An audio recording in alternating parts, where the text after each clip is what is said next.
Hey, there we go. Are we good? Are we good? Are we good? I think we're good. No, not good. I forgot to turn the light on. Gotta turn the light on. Where's the light?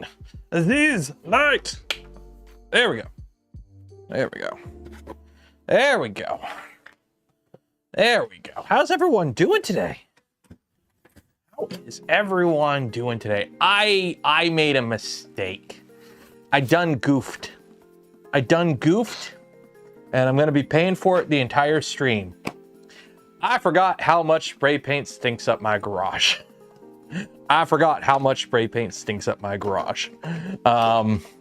So this is dry. I sprayed it this afternoon, but like I was like, oh yeah, it's, you know, it's a couple hours before stream. I wanted to put one coat of spray paint on it, just on the body itself, so I at least had some sort of kind of starting point. So I did a quick like sand with the orbital, and then just put like a light, like just a quick spray paint coat on it, just to make sure everything was kind of, to give you an even base to start kind of thing. Just to see what I'm working with. It's hard to tell how a surface finish is when it's like fresh off the printer. So usually I'll just use my orbital. I'll just hit it with like a quick sand, just like 120 grit or something, just to knock off any high points. And then I hit it with like just a very light coat of primer, just to kind of figure out where everything kind of is at. I'm not too worried about these areas because there's going to be stuff mounted over it, but obviously all the high points seem to be worked on. Also, magnets. So who wants to learn something really fun about magnets? Do you guys want an educational lesson on magnets? Who wants it? Raise your hand in chat if you want an educational lesson on magnets. Okay? Because I've got something very educational about magnets for you all today. Okay? So. We're not doing any sewing. Fun fact about magnets, okay? How do they work? Scientists are still searching for the answer.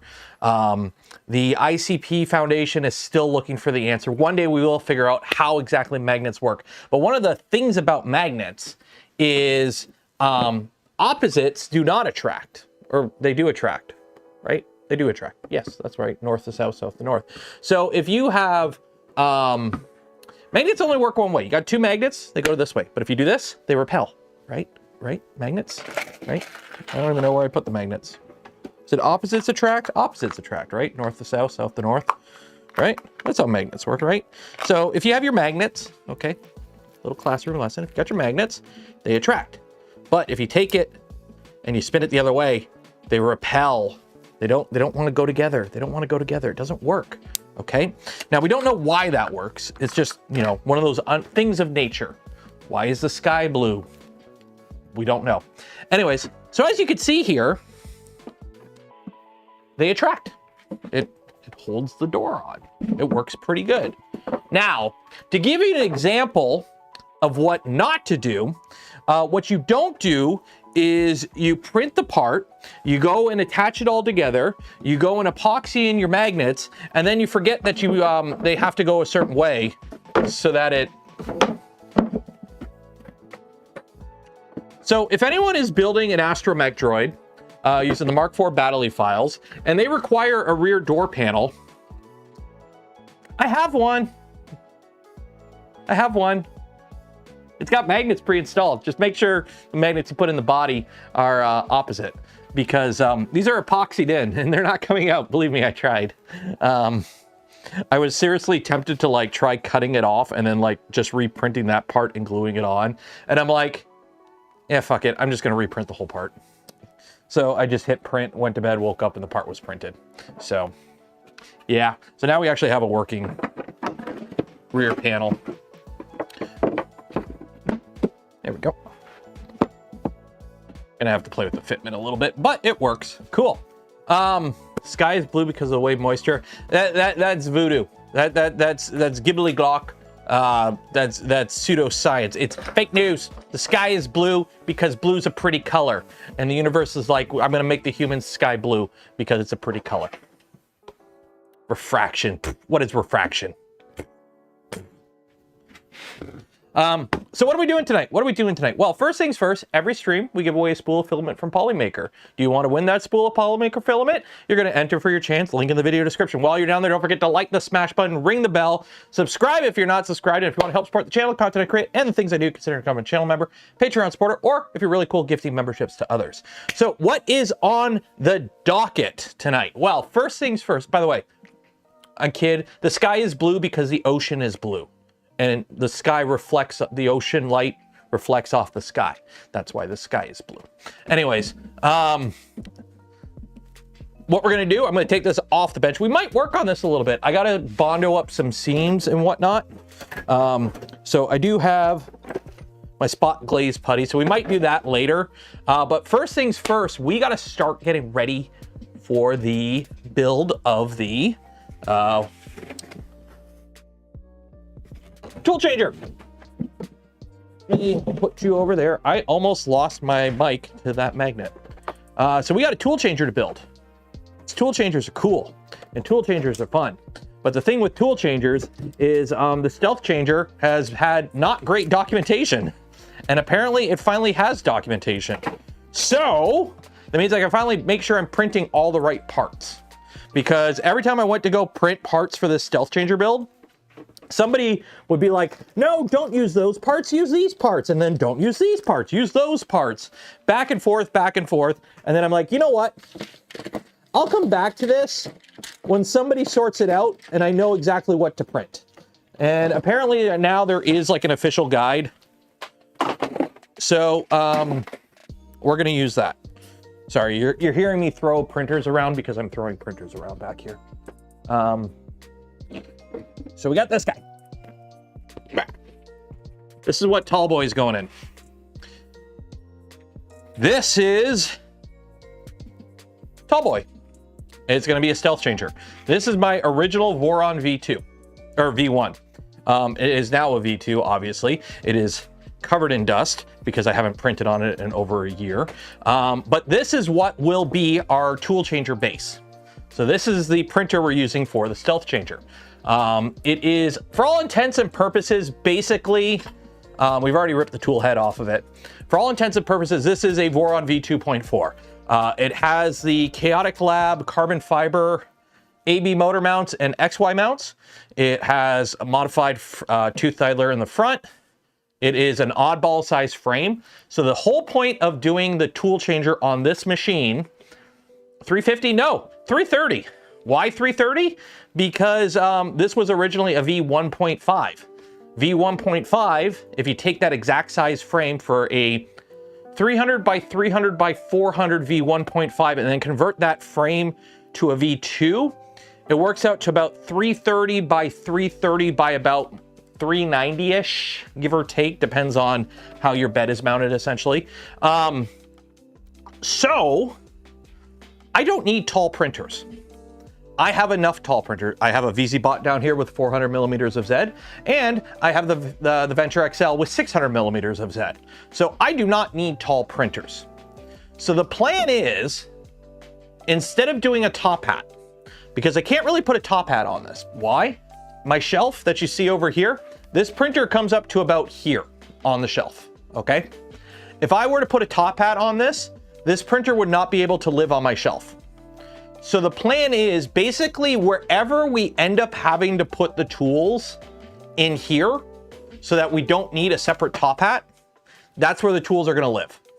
And then whatever Z we get is whatever Z we get. If we only get 235 millimeters of Z, we only get 235 millimeters of Z. That is the plan. I'm trying to avoid making a top hat. Now I might bump the top up a little bit. You can print, there's mods to raise like the top a couple inches. So we could just build like a little top hat into it because I do have like an inch or two above it for clearance. But the end goal of this is I don't want to change this frame and I don't want to make it taller if I can avoid it. Simple fact, I like this, it's a nice all-in-one. I don't want to deal with the top hat. I don't want to, it's a nice all-in-one. I have a door for the whole front. It's a nice, clean package. That's why. So that's what we're gonna do. So the first things first is we actually have to plan this now. So I do have the LDO kit. Shout out to LDO Motors. They sent me the kit for the tool changer. I have all the stuff in a box down there somewhere. So we got to figure out what to print. Now, I believe I've already printed the parts for the A4T. I don't know where I put them. I put them right here. So I've got some parts printed for the A4T because those are the tool heads we're going to use. And I think we're going to go with 4. I think we're going with 4 or 5. I can't remember if it was 4 or 5 fit. Although I did steal some parts from one of the, I think the kit that Jason sent me from LDO is 5 tool heads. And I stole one of the tool heads, or at least the orbiter from it, for the big guy, which I don't have the camera on, so you can't see. So I think we can do 5. Oh yeah, we should be able to do 5, no problem. Oh yeah. We can either do comfortably 4 or cram it in 5. Comfortably 4 or cram it in 5. I have an extra orbiter somewhere. All right, I'm sure I can use a different extruder if I need to. But Voron stealth changer. Does anyone have a link? I gotta find it. Because apparently there's like a proper guide now to it. Cram 6 in. I don't want to cram it in. That's what she said. 6 across. It's not a 350. It's a 330. So 5, I think we can do. I think we can do 5. I think we can do 5. It's a 330. It's not a 350. It's a 330. So tool compatibility. So apparently there's a new guide, but I don't know. Somebody, where is it? Somebody DM'd me it. Or did they DM me it? Or did they... Stealthchanger.com. Search was Google. Stealthchanger.com. Okay. Hey, look, there's actually a proper guide now. There's a proper guide now. Okay. Welcome to the official documentation of the Stealth Changer and Draft Shift Design ecosystem. Oh yeah, this is the skirt. I gotta put this over here. The ribbit skirt. I gotta put my ribbit skirt over here. Ever tell you how much I like Gloop for that kind of stuff? By the way, a little tangent. Holidays are coming up. Apparently people are using like Klarna to buy Gloop. I saw Andrew put a post out. He's like, I know times are tough, but if you're using like buy now, pay later for Gloop, don't buy Gloop. And you know what? I give him credit for saying that because like apparently like the vast majority of purchases this year for the holidays are on like Klarna and buy now, pay later services. Don't get into debt, kids. Don't. I have friends that are basically, they're like, they can't do anything in life because they're horribly in debt because of bad decisions they made when they were younger. Cough, cough, buying a fully loaded F-150 or Dodge Ram at like 19, cough. Don't, please don't. Anyways, Stealth Changer, key component for a larger ecosystem. Okay, so draft shift design, we have the Stealth Changer consists of 2 majors, the shuttle and the back plate. So I do believe the kit comes with a dock. I do believe the kit comes with a dock. Unfortunately, the box that has my kit is buried under stuff right now. LDO Stealth Changer kit. Let me see. Bearded Printer gifted a community membership. Cheers and appreciate it. Yeah, it does come with the dock. So it does come with the CNC dock. Okay, so we have that. So the base kit, it comes with the tool and dock. Okay. I think he gave me the whole thing. Yeah, I think I have this. So, tool and dock kit. Okay. So good there. Yeah, don't get yourself in debt. Credit card shouldn't be used. Yeah, if you're using a credit card, like use your credit card, pay it off by the end of the month. Try to avoid carrying debt. Door buffer, mounting point, crossbar. This also has the benefit of that. Top hat, cable management, calibration tools. Wow, look at all this stuff. Also, this whole back panel is kind of,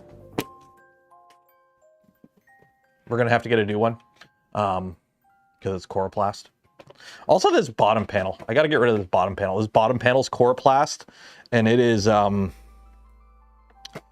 it's warped to shit. This is what happens when you use coroplast for like 5 years on a printer. Okay, so these are all kinds of mods and what. So we got, so getting started. So we're gonna need to print stuff. Work collie hasn't come out for Christmas drinks because all the money has gone to buy now, pay it later services. Oof. It is so easy to fall into that rabbit hole. It is so easy to fall into that rabbit hole. Losses, the more tools you add. Okay. So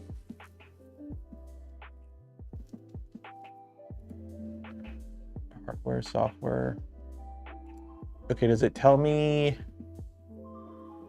print tuning, losses, community?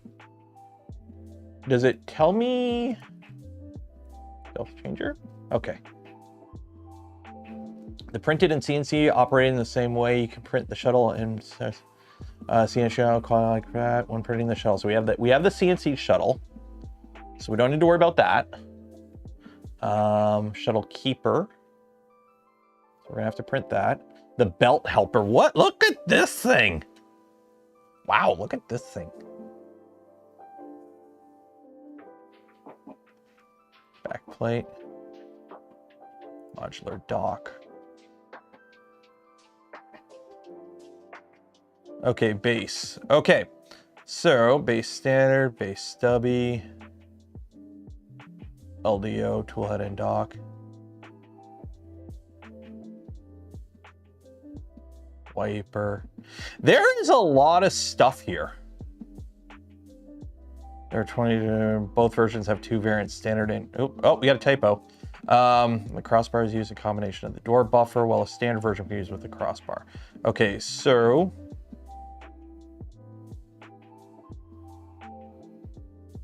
standard height, links, looks like those together, stabilizers, containers, door buffer.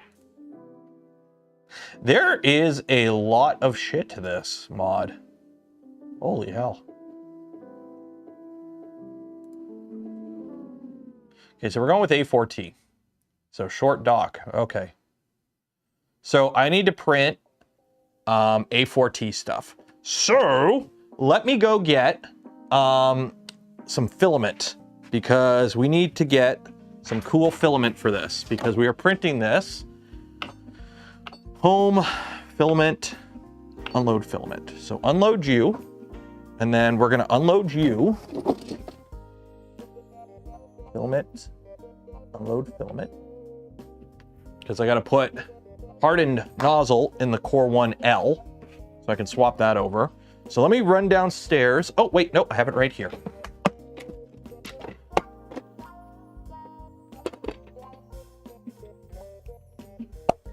Red. So we're gonna be using red and black, because we are very creative when it comes to the colors that we use to print Voron parts with around here. We use red and black. We're using CF ABS though. So let's get you out here, because I have a bunch of stuff already pre-printed apparently. So we can load this guy in here. So unload you, load you. You go there, and we load you. Loading the filament in the core 1. There you go. And now I need to swap this guy out. So this is a 0.4 hardened nozzle from Prusa.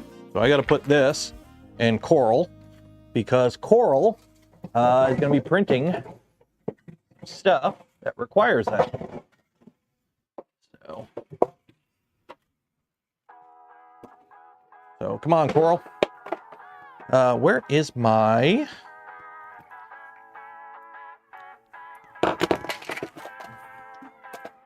Where's my... Oh, there it is. Aha. This, and then I need you. Don't need the shuttle keeper. Well, right now I'm printing the A4T parts. So we're gonna print the A4T parts. I already have the front faces for 4 of them, so I need to print one more front face, which we'll print in black. And then I'm gonna print the orbiter mounts in red along with the interior part in red. So you're ASA. So let me swap this out. So I gotta loosen you. Loosen you. And take the sock off. Are you cold? Yeah, you're cold. Don't. Oh my god.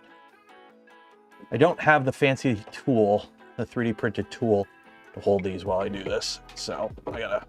Oh wow, this nozzle is caked. Oh man, nothing is worse than trying to take off a nozzle that is caked, because then the stupid socket don't fit over it. Do I have another device here that I can use to hold it? You'll work. Un momento, por favor. Biblioteca.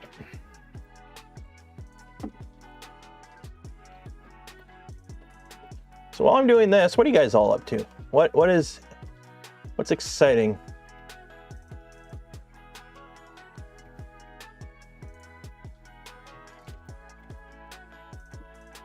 Come on. It shouldn't be that tight.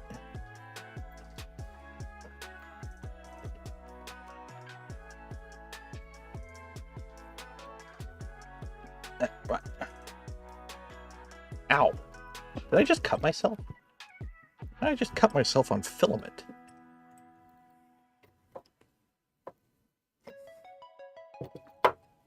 Seriously, I just cut myself on filament. Dried filament. I just cut myself on dried filament. Ow.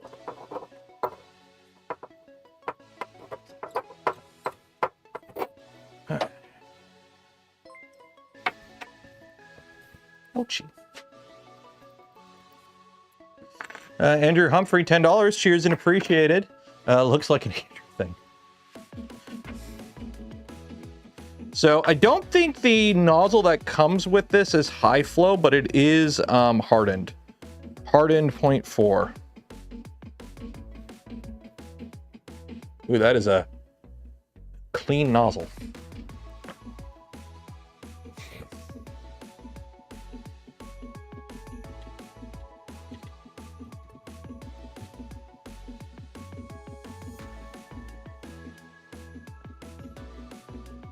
So me and today I watched, and the wifey, we watched Frankenstein, Guillermo del Toro's Frankenstein.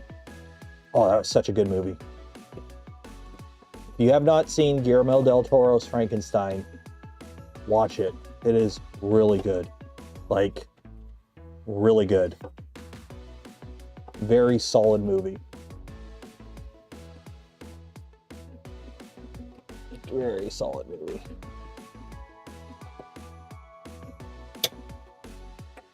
Okay, you go there.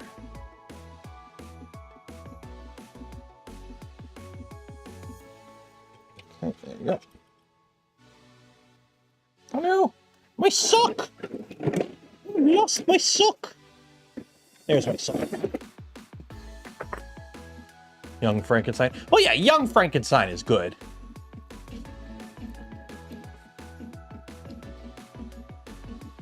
I will say this part is a little annoying. How many, like, wispies build up on the sock. That's one thing I've noticed with the Core 1L. It doesn't really string, but I've been getting, like, wisps that like to build up on the sock. Like, I don't think it's really anything major. Like, I don't think it's a big issue. But it is something that I've noticed. And I haven't noticed it as much on these guys. Okay, so I gotta tell it now. Hardware, print head, hardened nozzle is installed. Return. There we go. So now it knows it has a hardened nozzle. And you are purged. There we go.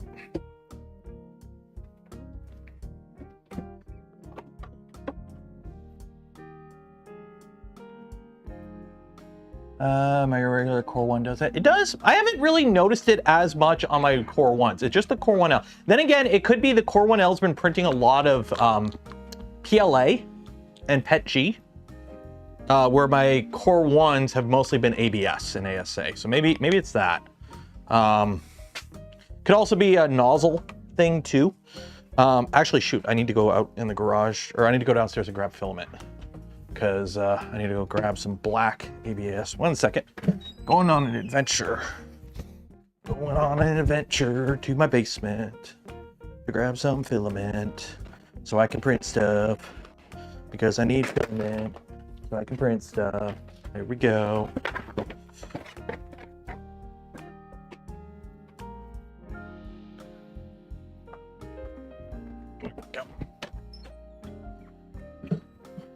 There we go. Now, of course, as with all polymaker spools, there is a proper way to opening this.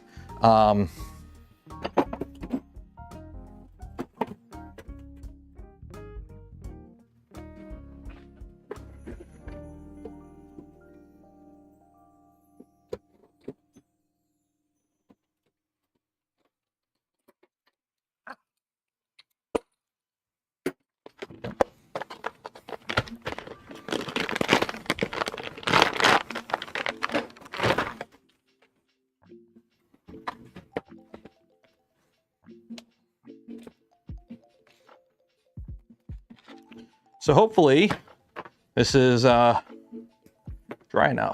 Should be. Oh wait, I gotta swap this over 1 second. I need to figure out what the stupid O-ring is Prusa uses on their spool holder, because you need to use this stupid little O-ring so that there's like enough positive tension. I guess I could probably print one out of like TPU. But I have to, like, between like the 2 kilogram spool and the 1 kilogram, I have to swap this O-ring. And I think I don't know if I mentioned it. I tweeted about it. The whole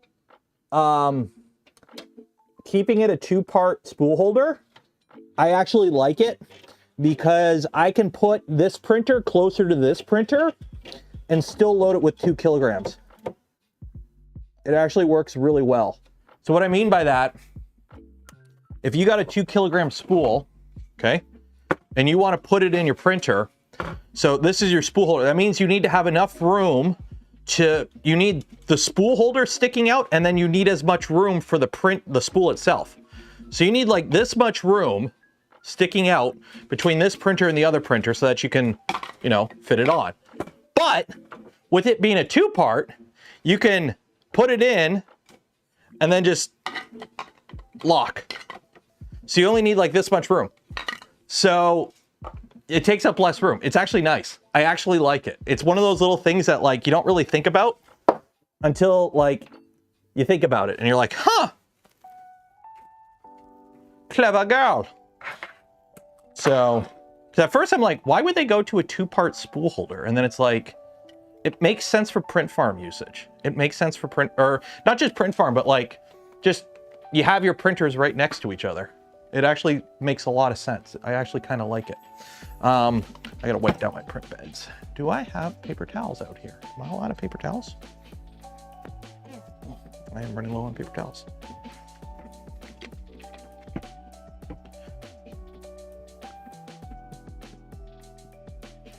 Wipe you down. Wipe you down. Okay. So we need to print some stuff. So if you want GitHub, so STLs. So we need flow inhibitor. So we need to print a bunch of these. We will download one of the tools. Cowling. Oh my God. Guess what? We're putting tubes in. Tube compact.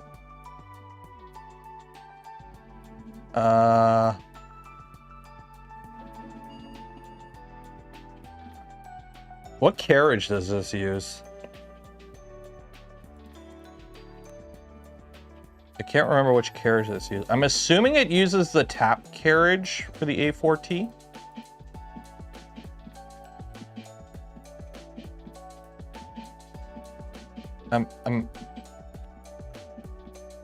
A4T, because I don't think... Shoot, that's a good question. Is it XOL? Is it the XOL pattern? Because I think I might have to reprint these, because these might be... I have 4 or 5 compact tubes. Got a whole box of tubes. When I left Printopia, Luke's like, here you go. And all the ones that were sitting around, he gave me. So we're using them for stuff. XOL or stealth burner? Well, what do you mean XOL or stealth burner? Because it's 2 separate ones. Tube compact. There's Clockwork 2 or tap, so that's stealth burner, or XOL. So which one? XOL? It should probably say this on here then. It should probably say this on here. Just saying. It should probably say on here that you need the specific ones somewhere. For the purpose of this, an often deciding factor, clock the printing officially supported Toolhead. Beyond that, Toolheads require extruders, hot ends, community recommendation.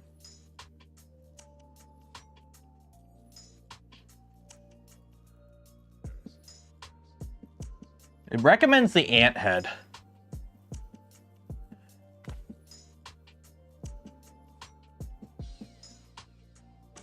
Most likely. So that's the thing. I'm having 2 different groups of people in chat say different things. I got some people who are like Neokoi built one, so I'm tempted to trust him.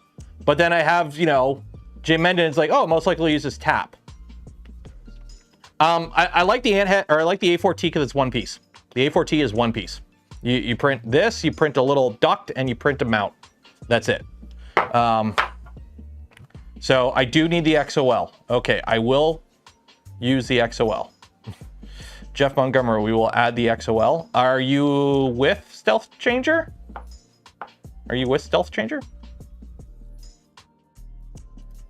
Okay, so I guess I do have to print all these.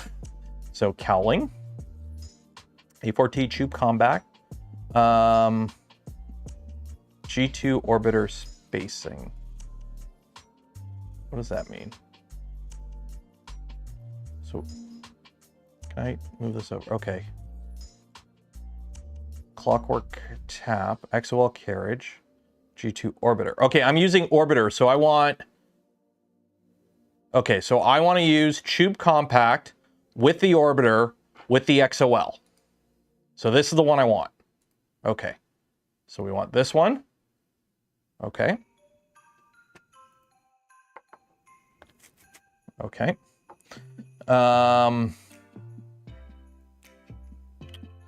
Extruder adapters. So we want the orbiter. Download that. Okay. Hot end fan ducts.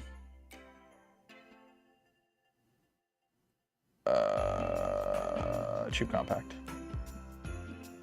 There we go. Guess what? I'm not doing LEDs. LEDs are just added complexity and a thing that can fail, and they don't affect the printer functionally. So I don't like putting LEDs in my tool head. Yes, I am that guy.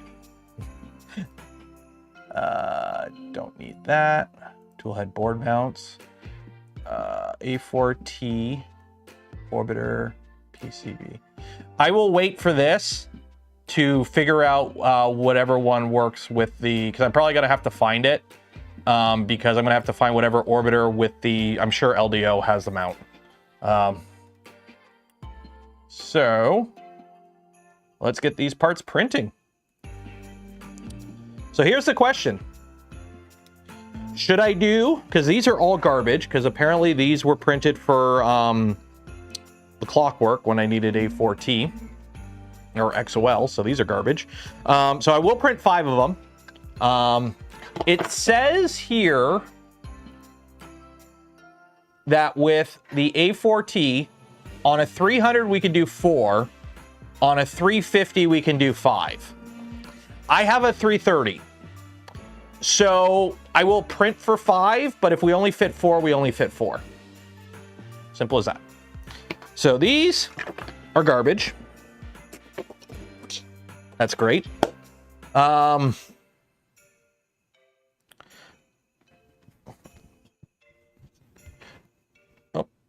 should I do this in red and everything else in black? Or this in black and everything else in red?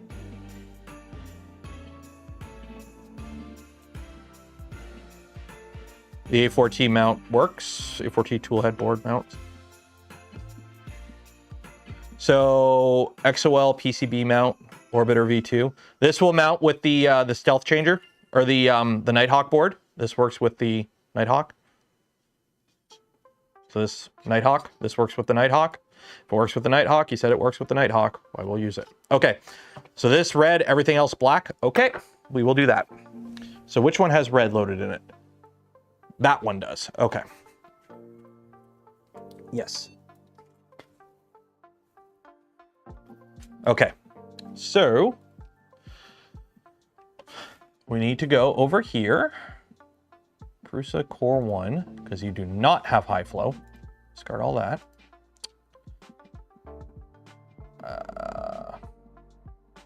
Prusamin ASA, you know it's polymaker.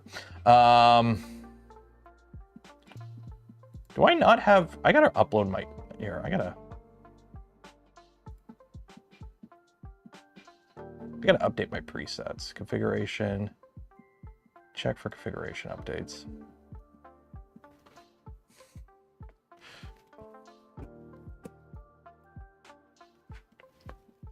So, okay, so we're printing this part in red and everything else in black. Okay. I can do that.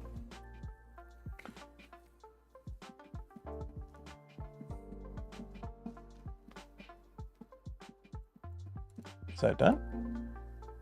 Balance. There's my balance. I really like the balance profile. I've been having really good luck with the balance profile. Okay, so downloads. So we want this guy. And I need to print 5 of these. 4.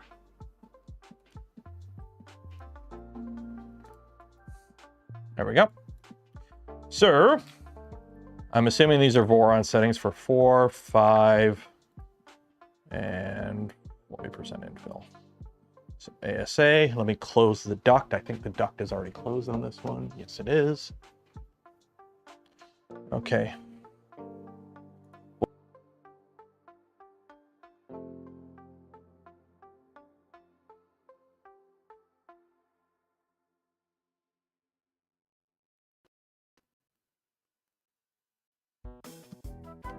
It's a CNC tap.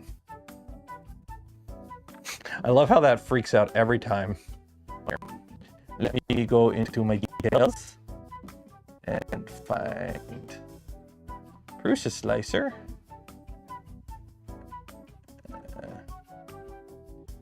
Prusa slicer. Set affinity. There we go. There we go. Set affinity. I wish it would remember the affinities or something. Maybe if I'm going to try next stream, I'm going to run OBS as administrator and see if that does that. Okay. Look how much room for activities we have.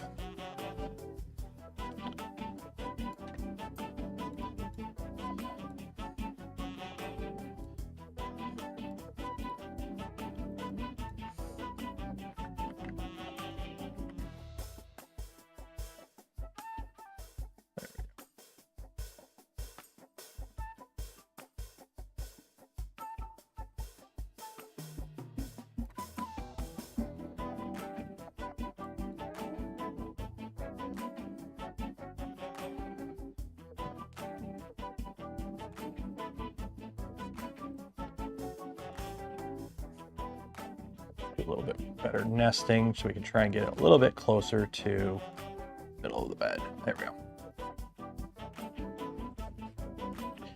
If rotated at 90 degrees, no, it's wider than it is tall. And I'd be worried about it getting close to the bed. That's fine like that. It's fine like that. There we go. Okay, So send to connect. Oh, wait, let me double check. Double check. Yeah. Okay, there we go. Oh, we're not done generating G code. Finish generating G code.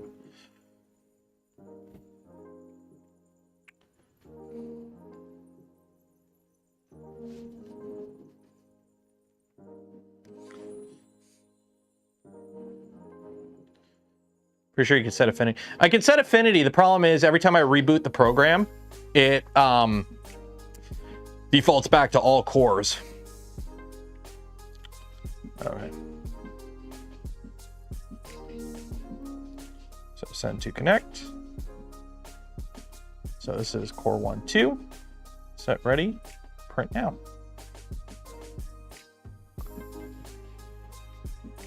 Uploaded. There we go. Sweet. But GPO, what are GPO? What does GPO mean? I have no idea what that means. Okay, so now we're gonna go to core 1L. Transfer those over. I don't know why it thinks it's Buddy. We're going to Prusament. Oh, because that's the last thing I printed on it. Prusament ASA. Surprised there's no CF ASA profile.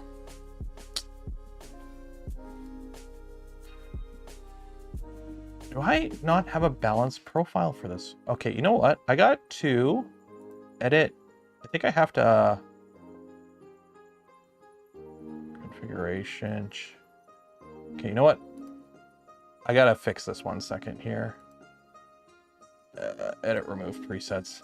I still have like the VIP early access core 1L profile. Let me get the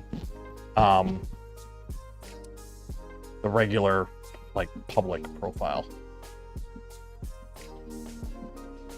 So 1 second here. I don't know why this takes so long to like open and load everything. Yes, that's me. Configuration. Oh, look at this. Look at this. That's the VIP.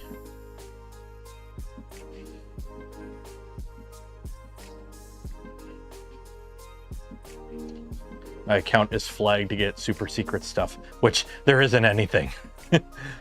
Because the thing is, they don't put anything in there unless it's like already been announced. So it's not like I get super secret access to anything, unfortunately. Okay, so that one has a high flow option, but we also have a regular flow. There we go. Core 1L. Next. Okay, finish. So give me the, keep those.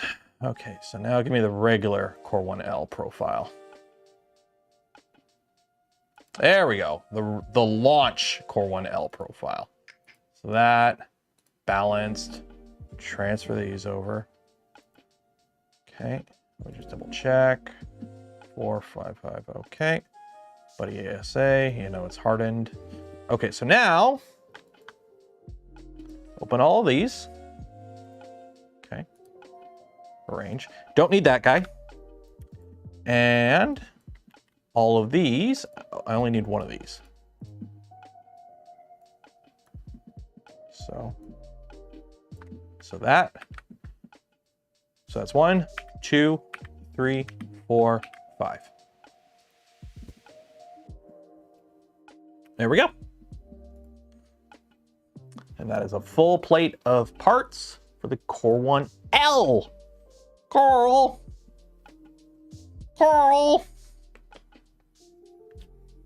Also, this does have an XL on it, but it's a 12-inch bed with a 350 flex plate on it.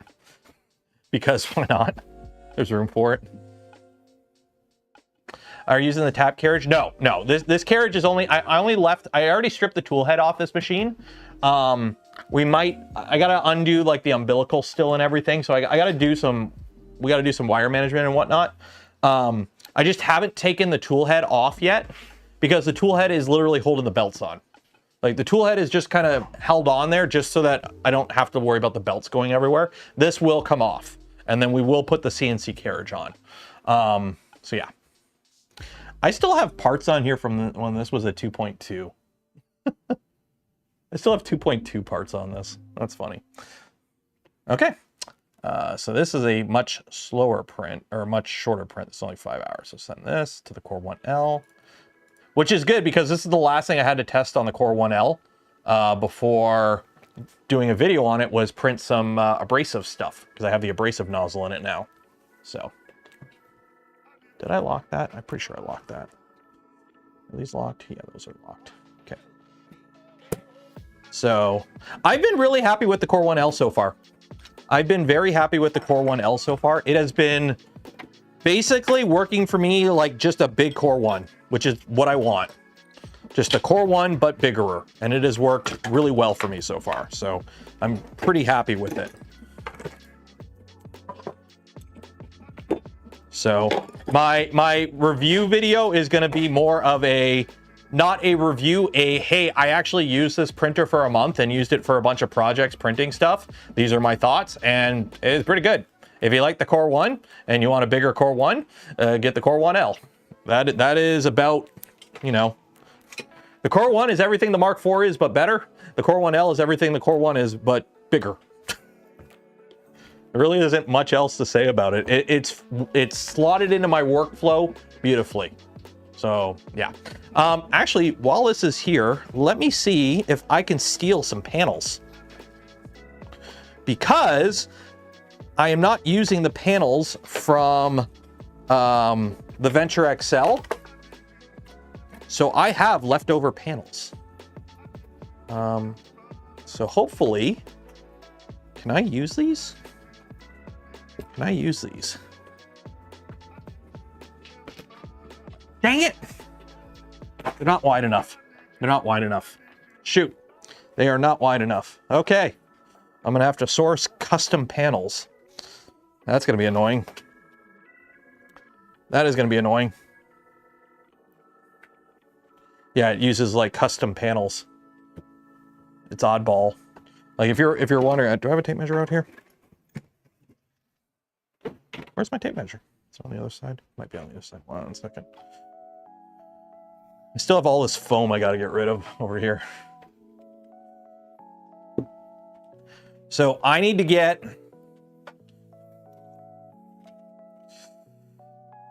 like 46.5mm panels. Or centimeter, yeah, it's like 464mm. Yeah. 464mm panels. Yeah. I could use that insulation. I still have a bunch of that left over. So I could insulate this. The thing is, that stuff isn't the most hardy. And this is a smaller printer, right? Like I want light. Plus, like you have to mount stuff to the back for like the intake and everything with it. So like while I could easily just use those panels, I think I want something a little bit more rigid, right? Coroplast is easy to find, but it's not structural. And like it warps. Coroplast warps. And in the heat cycling, especially out here in my garage when it gets really hot in the summer and really cold in the winter, it heat cycles and it don't work too good. Did it close the vent? It closed the vent. What do we got for electronics in here? I don't think I have to do much under the hood. Because it uses Nighthawks, which I think are USB. So it has its own like breakout board. Spider webs. So yeah, we got a Raspberry Pi, we got a Kraken. What else do I have a Kraken in? I have a Kraken in another printer. What printer do I have it in? Oh, the VZBot. That's right, the VZBot has a Kraken in it. You could tell this is OG. You could tell this is like pre V2.4 build because the electronics on here aren't mounted to DIN. This is one of the easiest ways to find if somebody's Voron was built before 2.4 and has like been upgraded to a 2.4. Look at the electronics. If the electronics in their printer are mounted like to the extrusions, this has one DIN, but it's going this way. That's not how we mount DIN. We mount DIN this way. And the power supply is literally mounted to brackets that mount to the 2020 frame. It's because this is before we standardized to DIN. And they're like, it was basically just your extrusions that you mount your bed to. You just cut some holes and you mount your stuff to that. So, yeah. I actually have freaking ball in here. I got Noctuas. I have Noctuas apparently. Okay. The power supply, LRS 224. Well, we might be swapping this little guy out. Although I am pulling power from here, so I don't need a buck converter. So I could put the like just to put it in comparison, just a little comparison. Okay, 200 watt power supply, 275 watts at 24 volts, and 25 watts of 5 volt.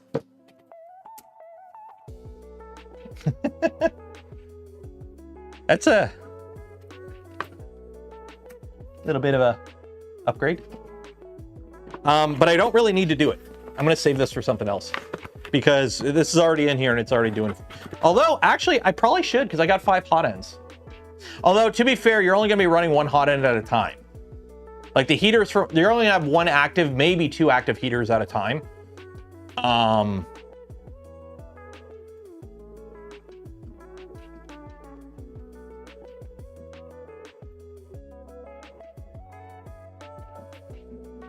wondering.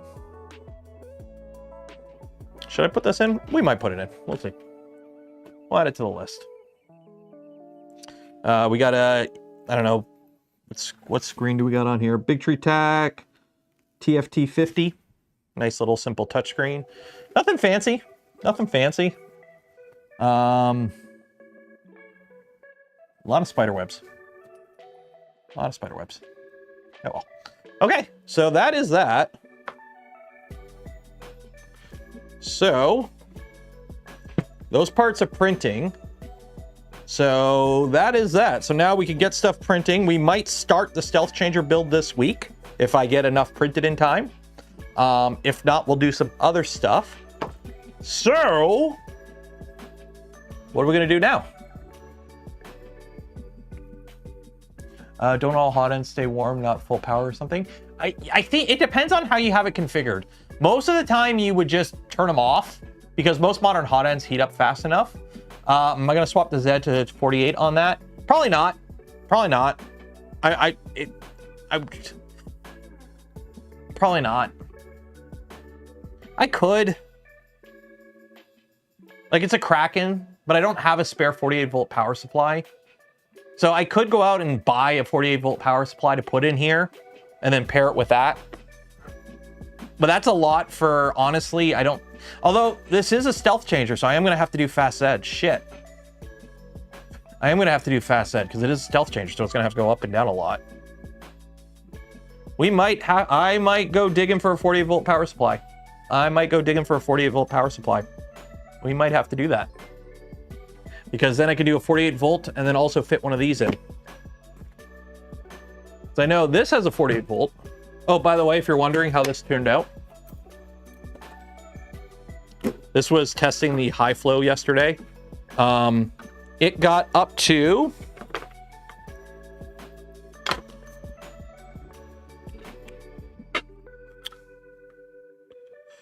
about 90. Let me see here.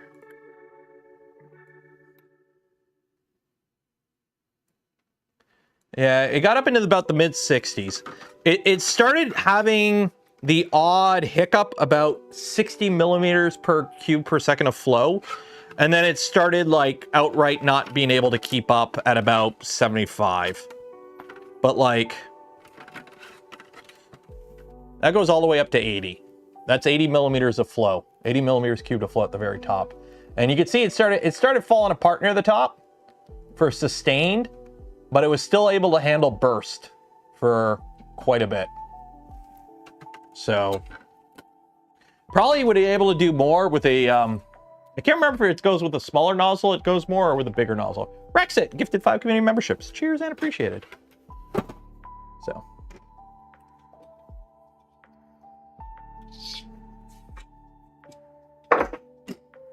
Cool. Cool. Hey, Nerd, I think I'm building a Mad Max in the future. Mad Max? Like, should I be drinking some gasoline instead of some delicious gamer sups? Use code Canuck, save 10%.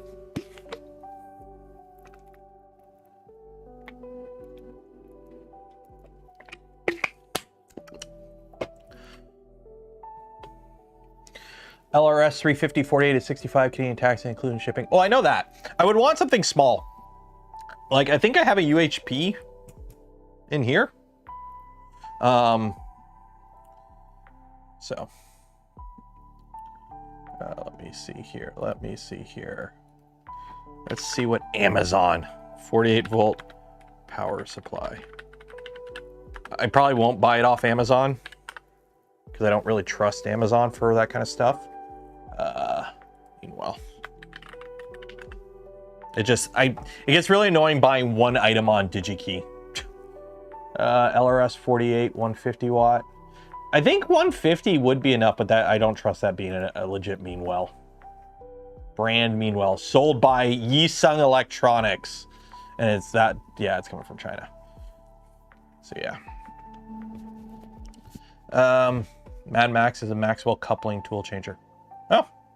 Oh, I think is that the one I saw at Smurf? Maybe. I'll be honest, tool changing is not like, I'm trying to sort of not limit, but I'm trying to focus more on printers that I use more lately. Because I'll be honest, I have a room full of printers I need to get rid of. I don't use a lot of the printers I have anymore. It's just kind of, I don't really print knickknack stuff. I print stuff for projects. And when I'm doing projects like the giant Gundam, I'll have multiple printers running non-stop for like 3 months straight. Like right now when I'm printing parts for the Astromech droid. But I was like, I'm not printing random knickknacks to show you guys or to sell. So if I'm not doing a big project, my printers aren't really, I might be running 1 or 2 every now and then, right? So for me, like having, I already have an XL. I already have a Prusa XL. And then this will be my second tool changer. Or actually, this will be my third. I have a ProForge. I haven't really used it because I haven't needed to use it. I don't really do a lot of multi-color stuff. I do multi-material. So this will be nice for multi-material. But yeah, it's just what I do.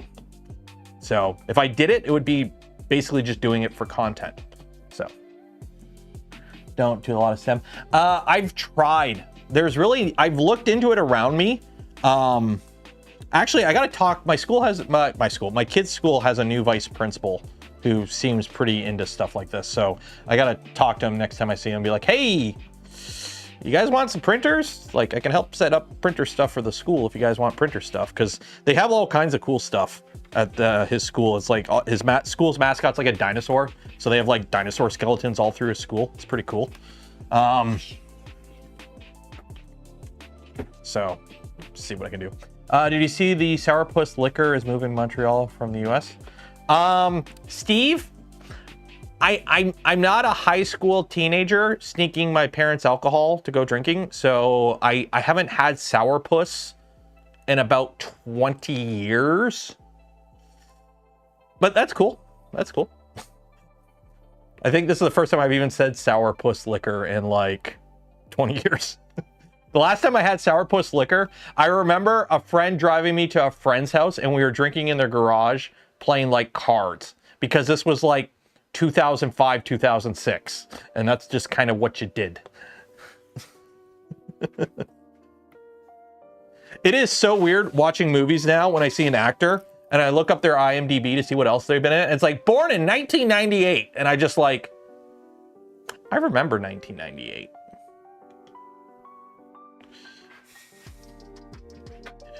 I used to be hip. I used to be with it. But then they changed what it was. Now what's it? It's strange and scary to me. It'll happen to you too. Oh, I got more panels back here. Are any of these usable? I don't think so. Really? Really? Nope. Okay. So I think now we're going to do some Bondo stuff on the Astromech because these are printing. We're printing parts for this. I forgot I took the tool head off this. I was planning to take the tool head off. I don't know how much else for prep we can do on this. Because I don't want to take the tool head off. That'll take 2 minutes and then my belts are all loose. I guess we could take the umbilical out. Get rid of that. Won't need that anymore. So.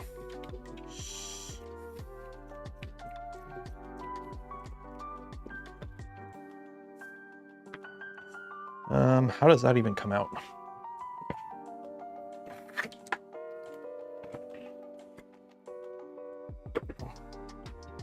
Where does that even come out? You come out there. You go there. You're just CAN bus? Yeah, you're CAN bus. Oh, I need some snippy snips. Having deja vu? Deja vu? What the hell is sourpuss? It's like a sweet liquor. It's a you know, teenage girl liquor. Sourpuss alcohol. It's sourpuss.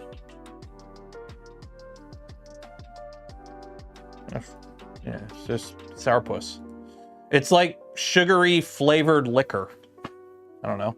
I don't know what the actual, like, if it's a vodka or something. But it's, I don't know.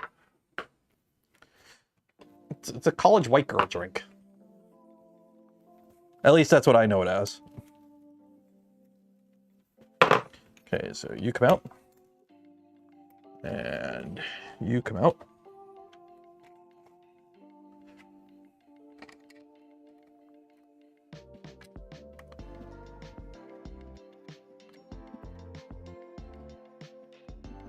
Yeah, actually probably upgrading this to 24 volts or 48 volts for the tool head would probably actually be a good idea.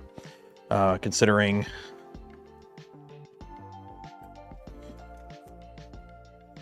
okay, you know what? I'm gonna have to take you off.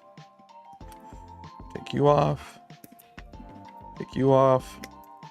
And hopefully you just pull it right through. There we go.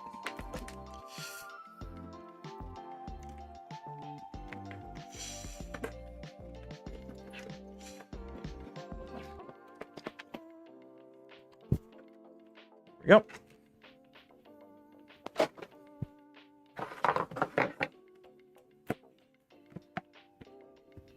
I love how my SSR is just mounted to the side of the power supply. That's how we used to do it back in the day. You just mount your SSR right to the side of the power supply, and you use the the metal body of the power supply as the heat sink for your solid state relay.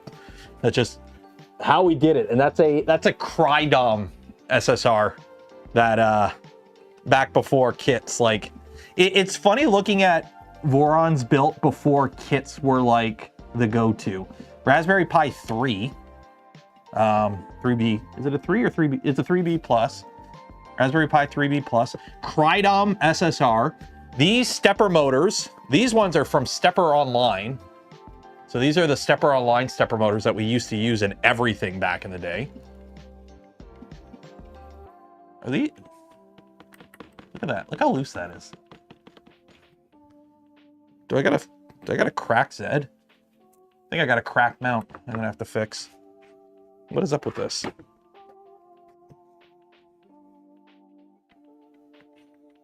Is that a cracked mount? I think I have a cracked mount. Yep. So we're gonna have to replace that motor mount. Because that is that's cracked.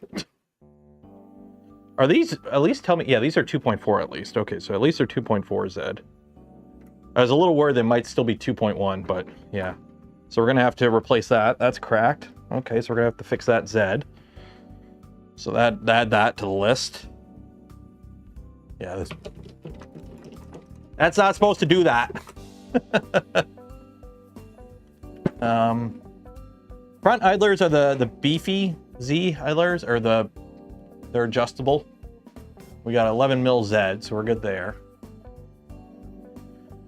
or 9mm belts for the Z, so we're good there. Flippy floppy.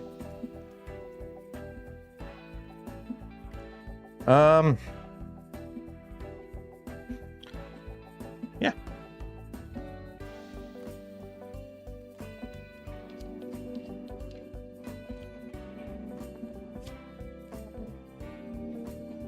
It is fun looking at these old builds and seeing what has changed and what hasn't changed over the years. Like, just how things were done before we standardized everything. Does anyone have a DIY CNC router they recommend?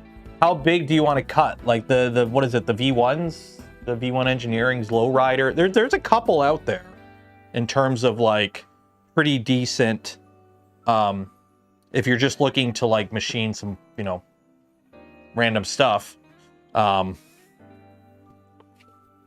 It depends what you're looking to get out of the machine or what you're trying to do. Okay, so I think there's really not much else I can do on this right now. Also, for those wondering about the Annex clips, if you're wondering where they come from, the Annex Engineering or panel clips, these are the V2.1 or 2.2 panel clips from Voron. And this is what we had before, like in the 2.1. I can't remember if they're 2.1 or 2.2, but the Annex Engineering ones are basically these, but skeletonized. So they're basically just a skeletonized version of the stock Voron V2.1 clips. Okay, so you can come down, and I guess we're gonna do some Bondo stuff. Wow, stuff from print set from a while ago.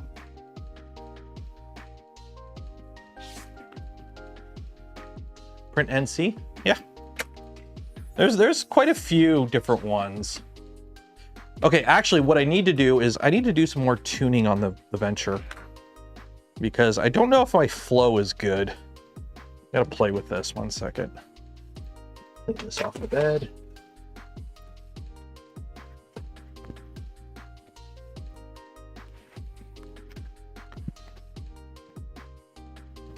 Okay. So I gotta heat that printer up.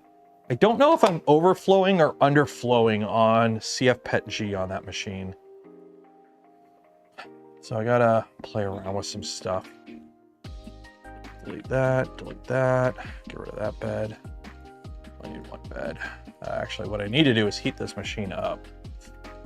Because this machine, I literally have to heat it up. Otherwise, it expands so much that it the first layer drifts by quite a bit. Speeds, what do I got for outer wall? I'm gonna drop that down, 140. Inner wall. I have a little bit of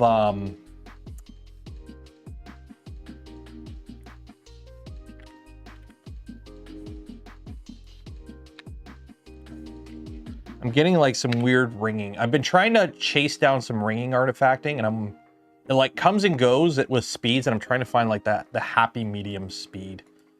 So, okay, so play with that. Cool. Strength, 3 wall, that. Cool. Calibration, flow rate. Yellow. I gotta turn that off. Auto. Okay. So you guys want to Bondo some stuff? We have the skirt. I don't want to put the skirt on the droid yet, because I think it'll be easier to do all the sanding and whatnot on the skirt and then put it on after. So we'll leave that for now.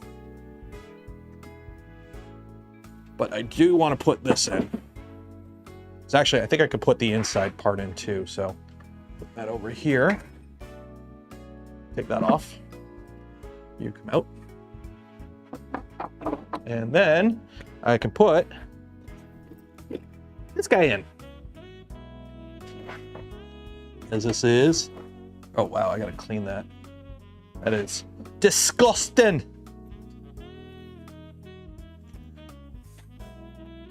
Disgusting. Carbon fiber dust. Don't breathe this. Have I already sanded that? I did a quick sand with the Orbiter. I have a Black & Decker mouse that I use for sanding stuff.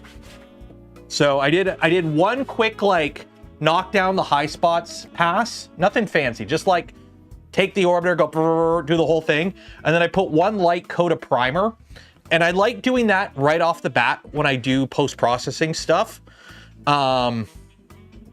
Because it gives me a chance to just see where the work, it makes like the areas that need Bondo stand out a little bit better.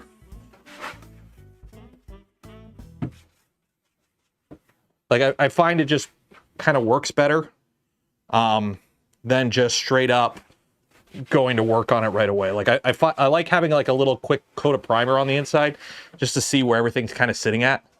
And give me a starting point. Oops, excuse me, starting point. So I think this, how does this mount? This is like an interior mounting plate, and then there's one on the bottom I gotta attach. Where are you? This guy. So I gotta put this guy on too. I don't even know if I need this. Yeah, it's part of the Droid. That's why the cut. Yeah, it's black CF Pet G. It's just, you know, I just hit it with a quick coat of primer. This is different because I literally ran out of white filament on the top layer, so I just switched to black. Printer's like, hey, I'm out of filament, and I'm like, oh, hey, let me fix that for you. Body rings, basic body, Astromech parts. There we go.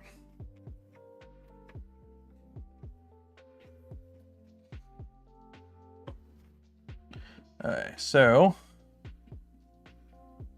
oh, do we have to attach that first? We attach the skirt first? I mean, I don't think it really matters. Okay, the skirt is held in place with 4 M320 countersunk, or the skirt base, okay.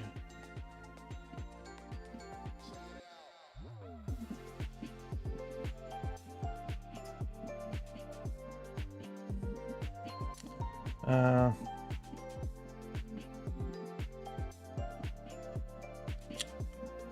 right, so what are the 4? The base with 4 M320 countersunk bolts with 4 M3 washers and nuts go in from underneath. Hold that in place. These get together also gives an extremely strong plate for the front wheels. Okay. Oh, that's right. The front wheels mount to this, so I do need this. That's right. Okay, so what do we got here? M320 countersunk bolts. Okay. So, and what holds this in? Does it just screw up in? Like, what holds this little guy?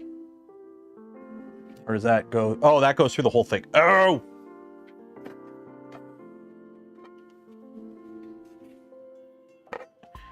Ah, I see. I see, says the blind man. So this sandwiches together. Okay. That makes sense.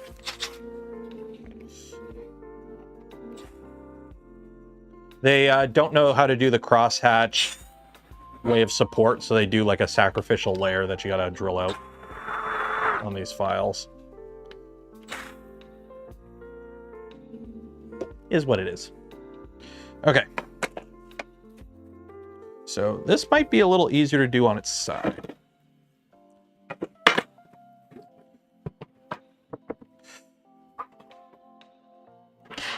It's a little heavy.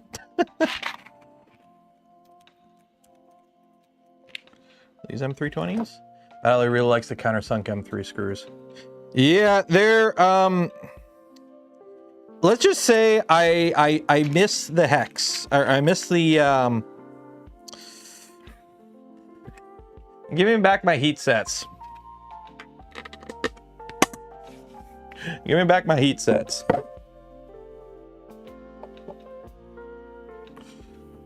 Yeah, I'm gonna drill these out too. Bring back my heat sets.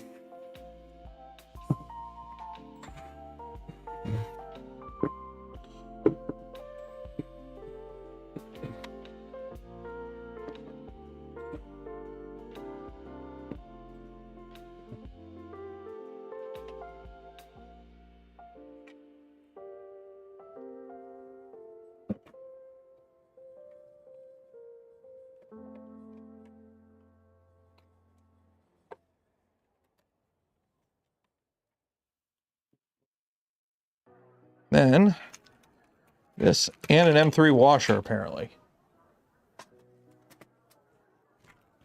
Do I have M3 washers? I might not have M3 washers. I might be out of M3 washers somehow. I'm out of M3 washers.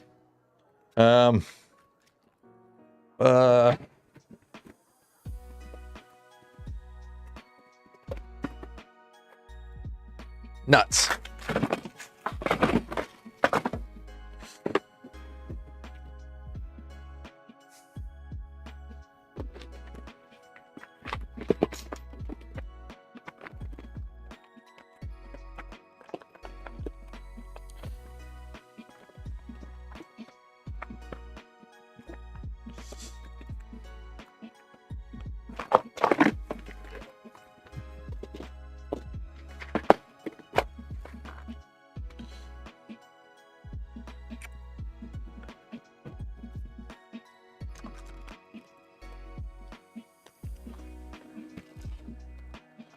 Really? Do I not have M3 washers anywhere? I gotta have M3 washers somewhere. I have M3 washers somewhere. Like, M3 nuts. M3 nuts. I've got all the nuts. I've got all the nuts in the world, but no washers.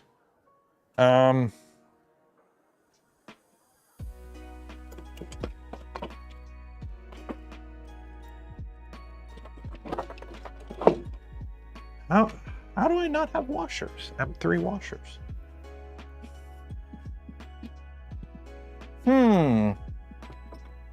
It's driving me nuts that I can't find washers. M5 washers? Yeah, those are all M5 washers, but no M3 washers.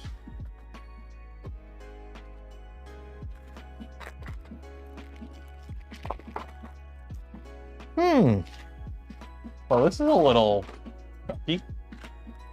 I might have some downstairs. Might have some downstairs.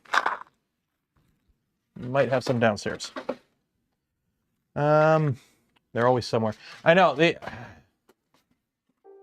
like, what the heck? Yeah, let me run downstairs quickly. Here,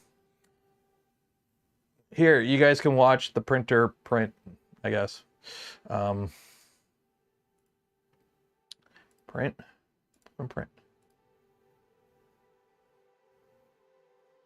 There, you guys can watch that. I'll be back in a second. Watch this, make sure it doesn't roll off the shelf, because that would be really annoying. M3 washers. Seriously, how do I not have M3 washers? Anything in here? Nope.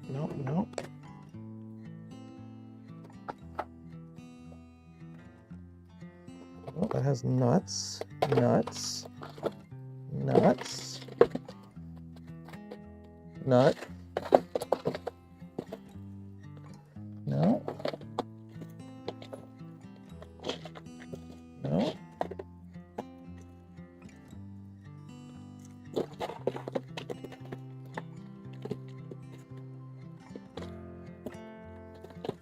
Really?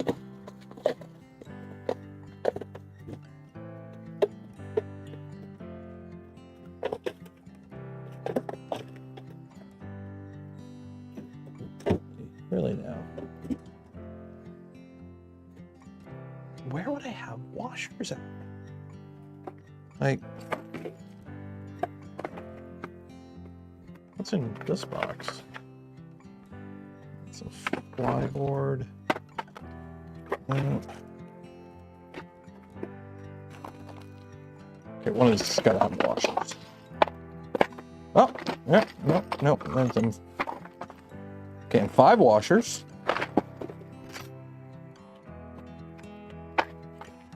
Okay, maybe I should actually go buy some washers. I should probably buy some washers. I mean, how important is it to use washers for that? I'm assuming it's kind of important. Oh, another kit maybe in here.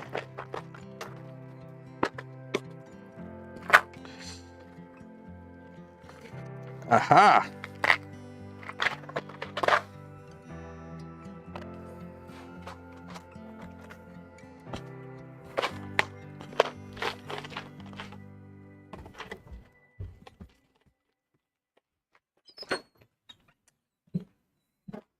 Where'd the music go? Where'd the music go? It's just really quiet. Okay. I'm back! And I've secured washers.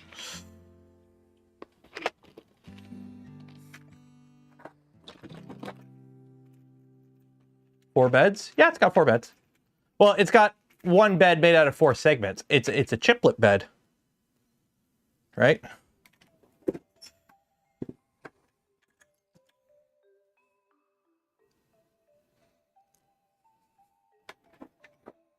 Okay, so now comes the fun part where it's like, you go in there,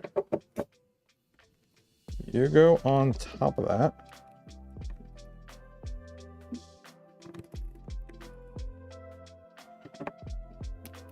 Really, that doesn't fit. Is this how we're going to do this? Okay, 1 second.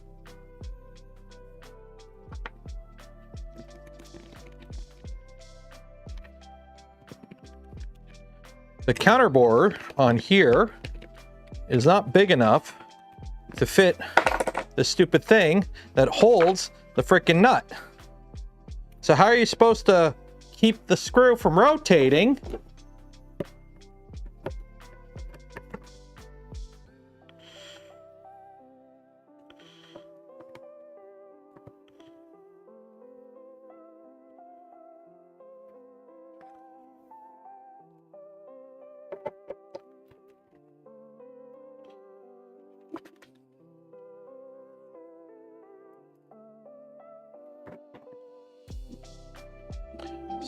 Excited and intimidated by starting my Gridfinity journey.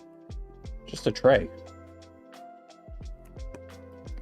Like, to be fair, I haven't used Gridfinity for anything because I'm a big proponent of just throw it in the drawer type storage, but it's just trays, right? Just.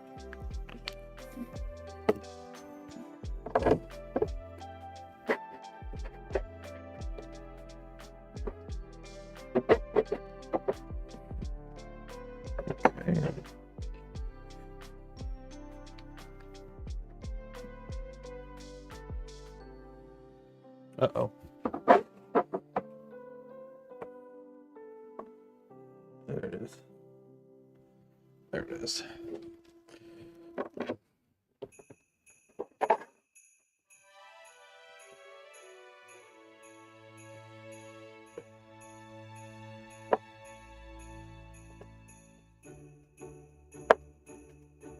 Well, I know it's a whole system. I know.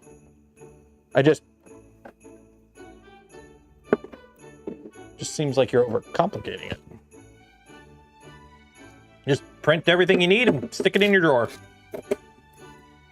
I just cut out the middleman. Instead of organizing my stuff in a Gridfinity tray and throwing it in a drawer, I just skip out the Gridfinity and just go right to the throwing it in the drawer part.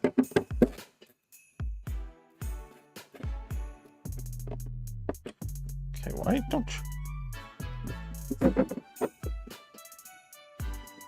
Did I put this hole in backwards or something? Okay, what's going on here? Okay, what's going on here? Why can't I get this to go through?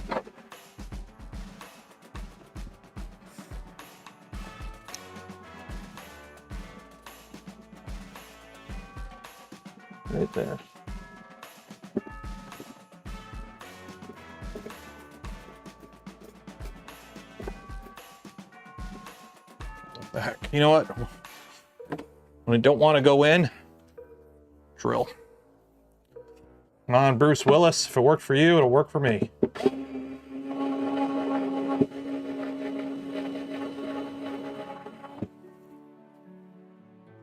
There we go.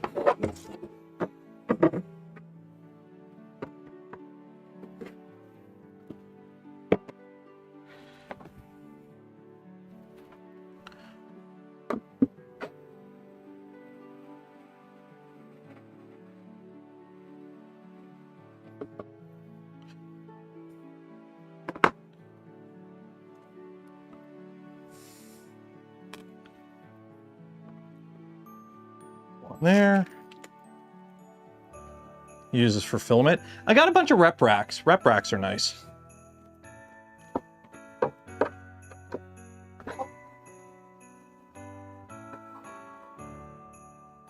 Okay, I'm gonna have to get creative with holding all those because those are all like, there's no way to put a frickin' the counter bore on this.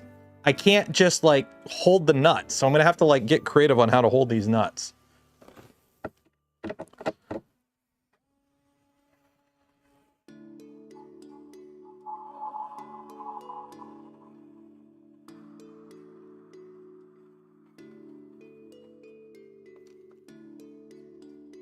An hour is better than spending 50 hours printing and organizing. I get both options. Like I've seen, okay. When I worked in the mold shop, like I have a way of organizing my stuff. Like I like to refer to it as organized chaos. This drawer is all my affixing tools. So screwdrivers, Allen keys, that stuff. This is all my plier-ish stuff and measuring tools.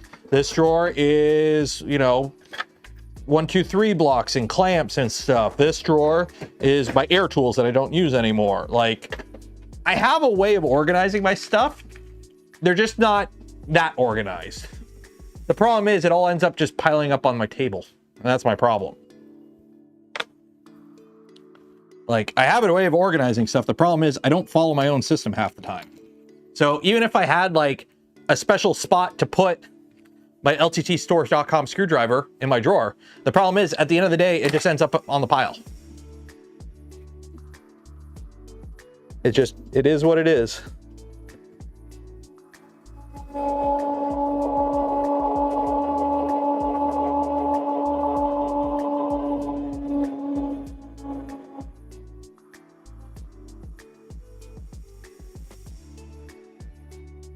So you do need to add these, even if you're not using the 4-piece one, because this apparently adds a bunch of rigidity to it for where the third wheel on the Droid mounts. So kind of important.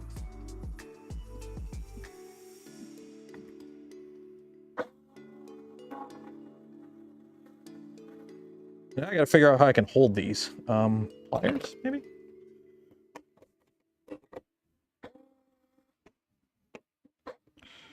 Jam a plier in there. Jam 2 pliers in.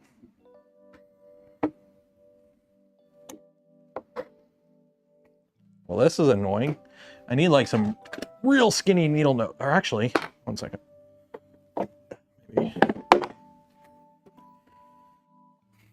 I think I have some spade. Let's see here. Nope.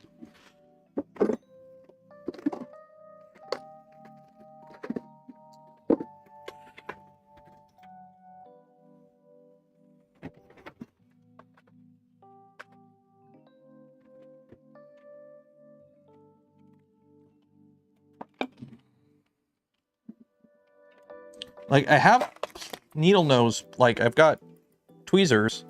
I could have sworn I had some tweezers with, like, flatter blades or something that I could use for this, but...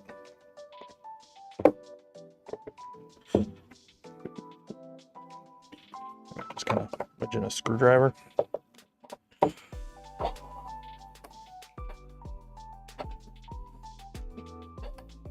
There we go. Just wedge in a screwdriver, that'll work. probably should have put some gloop under this too. That would have... There we go. Yeah. But it's thrown some gloop under here. That probably would have... Or actually, no, these are ABS.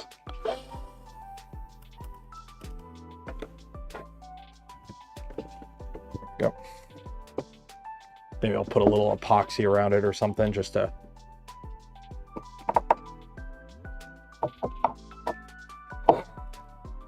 There we go.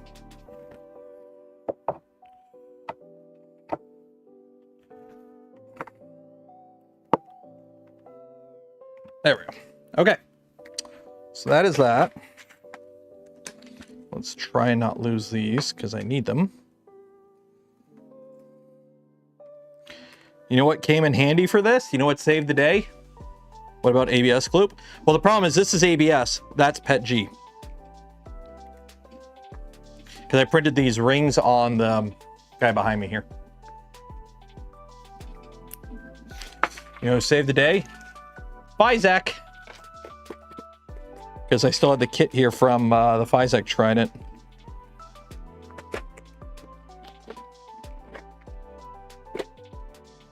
M3 washers. Okay, so now it spins. Whee!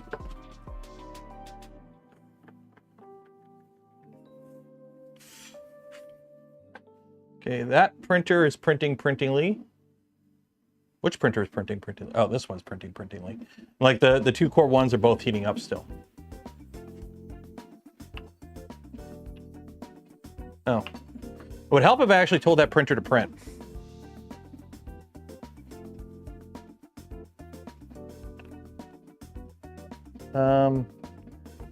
You are not printing. Son of a bitch.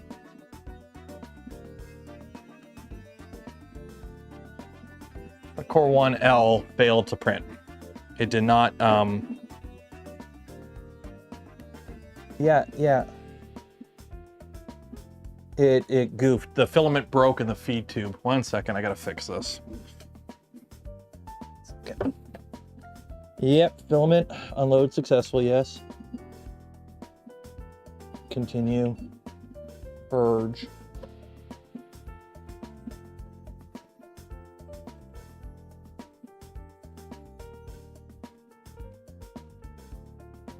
Oh, that is not happy. That is not happy. Oh, that is not happy. Whoop, the doodles. Okay, 1 second here. We have an unhappy Core 1L. Where'd you go?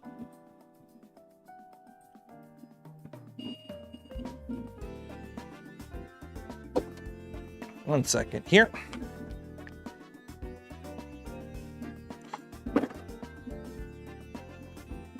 Well, maybe don't break in the stupid extruder.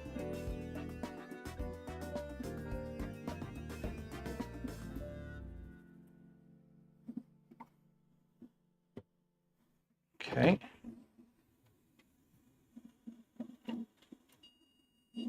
Continue.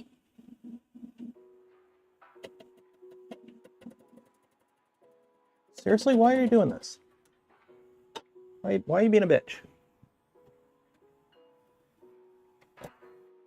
Yep, feed in, feed in.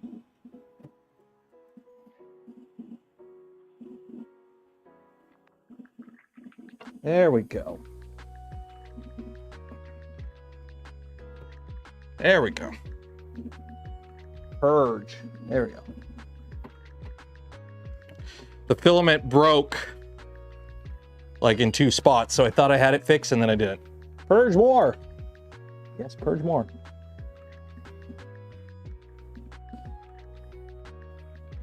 I'm wondering if it's the, for those that don't know, the Prusa Core 1s, and I think the Mark 4s do it now too in the XL, after it purges, it does like a little retract. And I think it broke the filament when it did that, because it's like a fresh roll of ABS, CF ABS. It's kind of brittle. Yes, that is correct. Unparking. No, I need to reset. Because unfortunately, you can't actually start the print. Because you already started the print and you failed. So I have to start you over.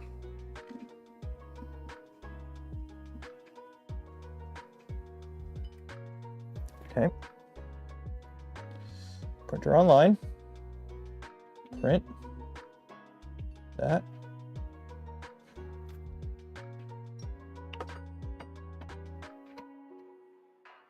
Print.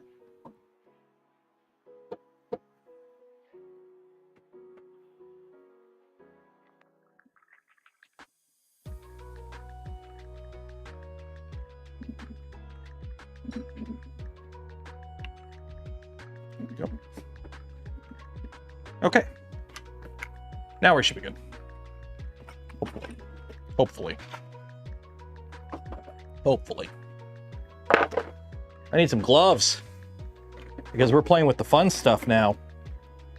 Glazing spot putty. Huzzah, my beloved.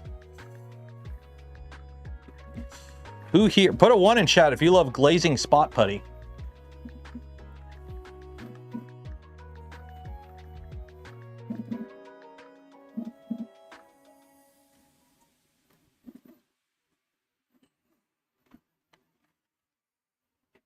Put a 1 in chat if you love glazing spot putty.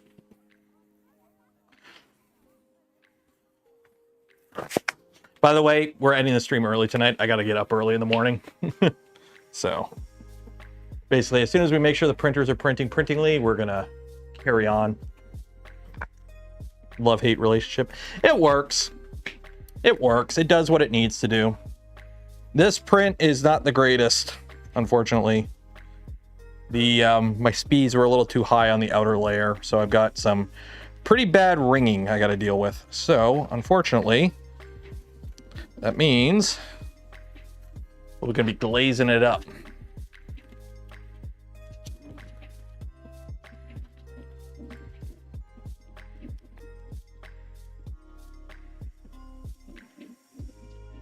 Am I a crisp potato or a crispy chip? You're French fry.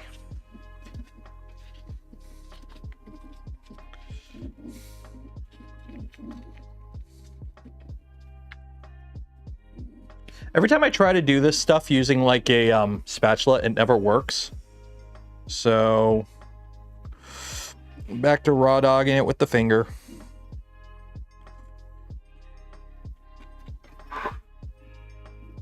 And basically we're just gonna put it on the areas that look like they could use the most work.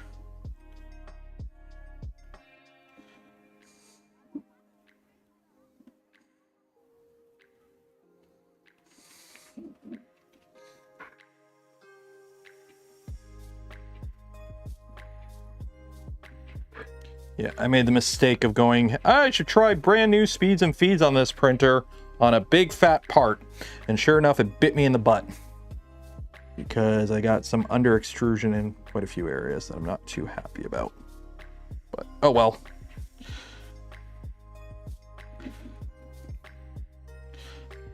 Nothing 20 coats of primer and paint can't fix, right?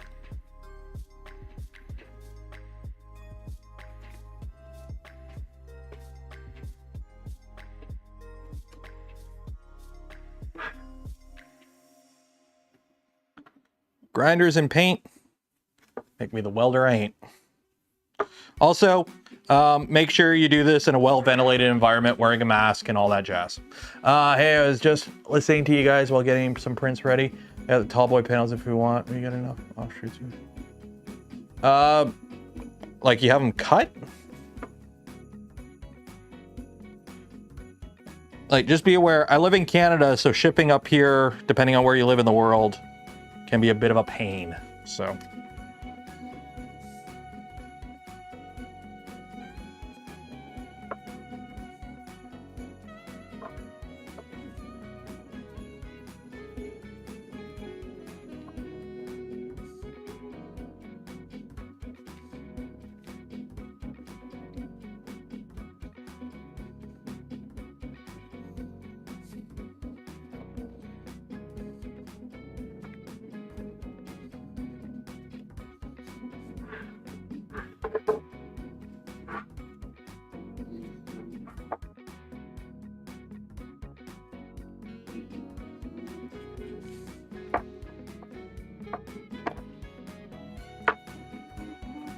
All good, just like gifting memberships. Eh. Well, DM me, and maybe we'll work something out.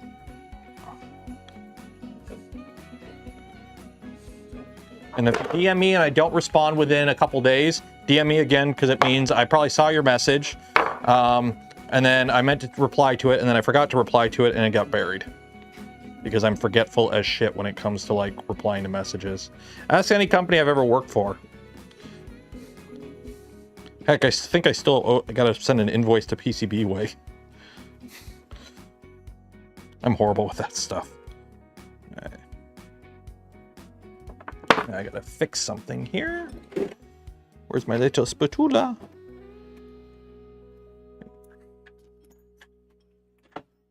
What's the Discord link? ! Discord.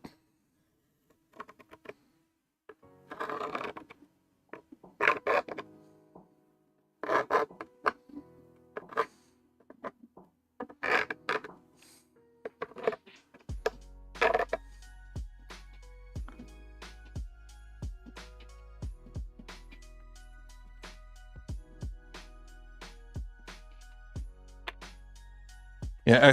Discord should get you the Discord link, or I believe you can just, I don't know if I have it in the description. I try not to post the Discord link everywhere because it makes it harder for bots to find our Discord.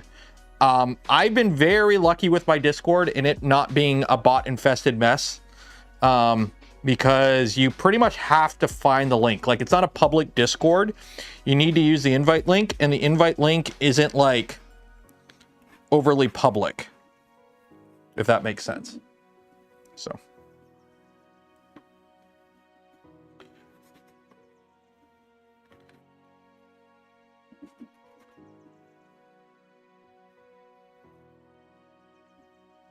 like, I just like doing one light coat of primer so I can see like where the really bad areas are. Get them bonded up real quick.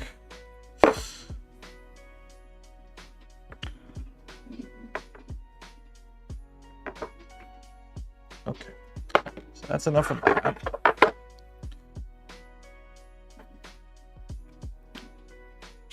mean, this is the bottom of the droid. You're not going to see this anyways.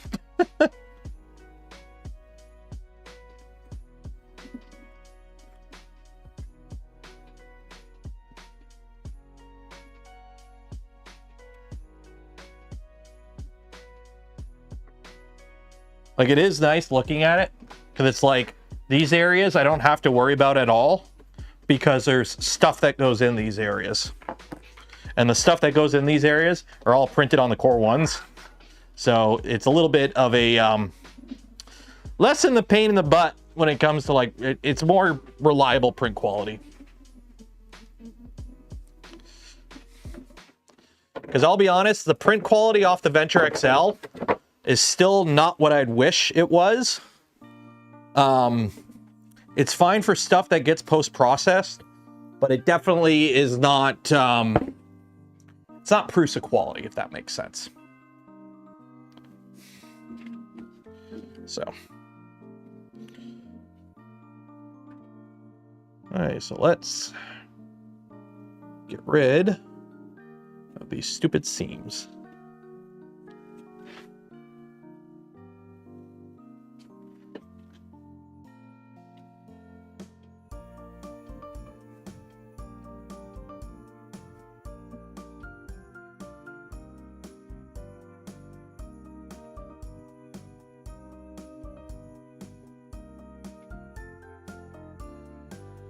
How's the temperature in the car hold? Right now out here it's 18 Celsius. I have a heater right behind me. So my back and buttocks are nice and toasty. So I can dig it.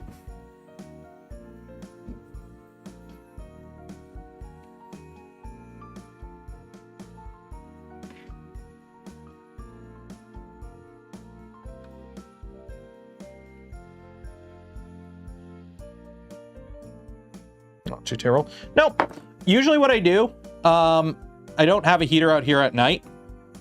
If I'm doing like regular printing out here, I'll leave this on low and it'll keep the garage around Like if it's, this will get the garage on low about 10 degrees warmer than it is outside. Or not even, because it doesn't get that cold out here. Like, I don't think it actually gets below freezing out here anymore, since I insulated it. So I don't have to worry about it as much as I used to, because I did insulate it. So there's more insulation in the garage now than there used to be. The problem is there's nothing that generates heat if the printers aren't running. So if I have a bunch of printers running, I really don't need to run this on low during the day. I'll just come out like an hour or two before stream and turn it on high and warm up the garage. But if none of the printers are running, it will get chilly out here. It will get chilly out here. So.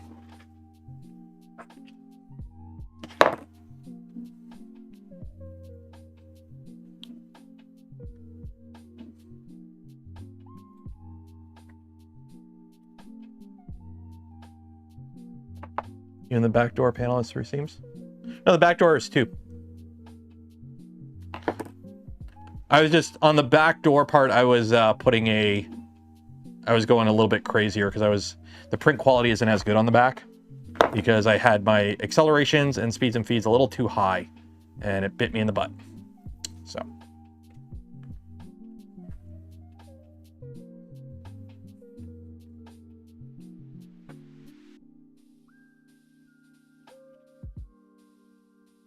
So right now I'm just doing the seams and then I'm going to come around and do like all the areas that I think could use a little extra Bondo right now before I move into an actual proper sanding pass and then a proper primer pass.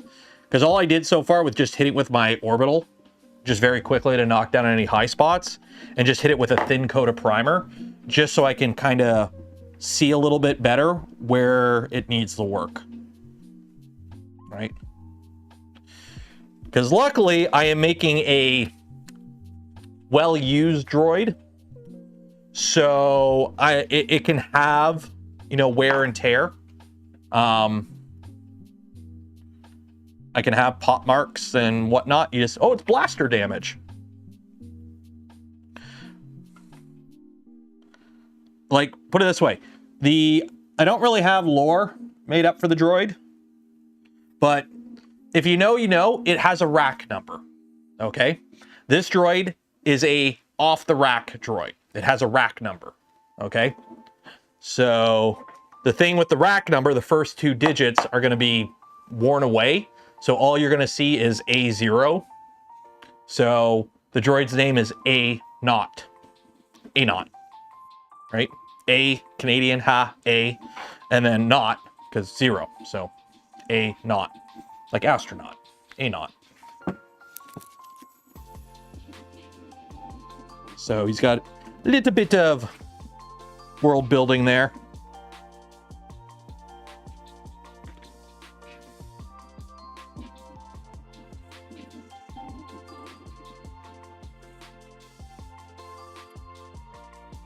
You don't need to go crazy with your lore, I don't think. But I do find, like, personally, when I'm working on a project like this, having like a little bit of a backstory in your mind makes it go a bit better when it comes to like your post-processing, because it kind of drives your decisions, right? Like if I'm going for like, oh, a brand new flashy thing, or you're building something that's, you know, screen accurate, then yeah, you have to put more work into it. But like, oh, this is just a rack droid, right? Like 1 of 1,000 that they just pulled out whenever they needed one, and it's beat to shit and it doesn't have a lot of, you know, hasn't been taken care of. There you go. Right? It's got a rack number. Anyone who has been in the military knows what happens when stuff has a rack number. You know what the quality of it, the material is when you pull it out, right?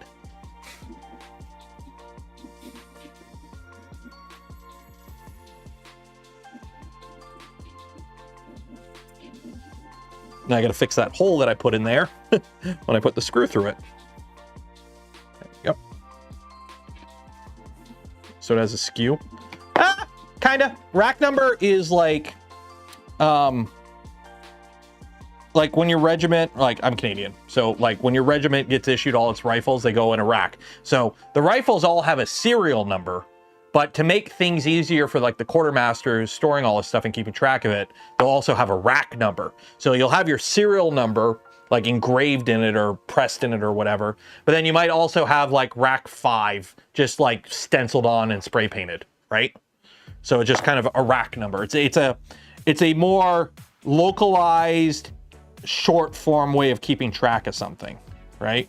So when you turn in your rifle, you don't go, this is rifle A2845444, you know, long serial number, it's rack number 5. And he goes, okay, rack number 5, right? So.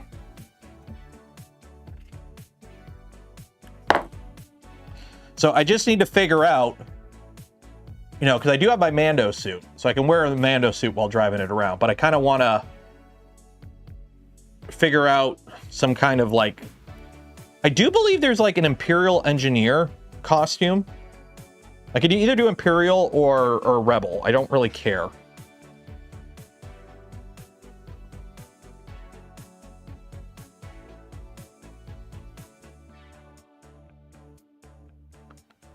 But I gotta figure something out with that. Got no love in Star Wars universe. They are expendable. R2. Yeah, droids in Star Wars are expendable. They don't like none of this like droid rights thing. They don't exist. Droids in Star Wars are expendable, and they are not intelligent. Like they're intelligent, but they don't like they are not on the same level as a person in Star Wars. Like Star Wars is very. They don't like the clankers that much in Star Wars, and clanker is a proper term in Star Wars. It's what you call the droids in the whatchamacallit, the prequels. The prequel droid army, they're clankers. That's what the clone troopers call them. So, if you're wondering where that term comes from, why everyone calls AI clankers now, it's literally the slur for the droids from Star Wars Clone Wars.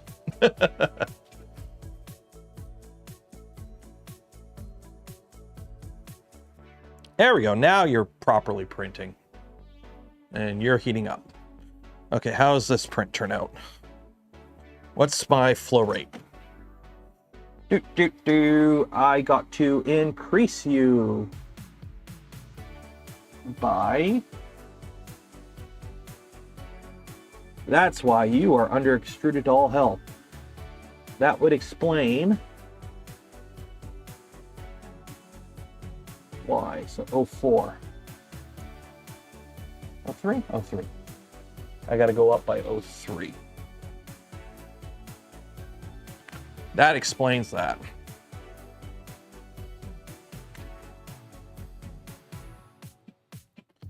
So let me just double check. 03.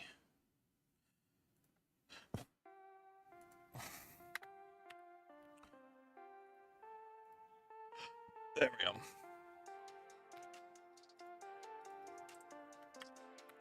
So I gotta let it cool before I can slice something now. There's a reason my Uncle Owen by default expected Luke to wipe R2 and yeah, because they don't, it's nothing. What's the orange helmet? It's just a random dwarf helmet I printed on the Venture XL when I was testing it. I wanted to print something that was a helmet, just to have like a helmet print on it to see how it handled helmets.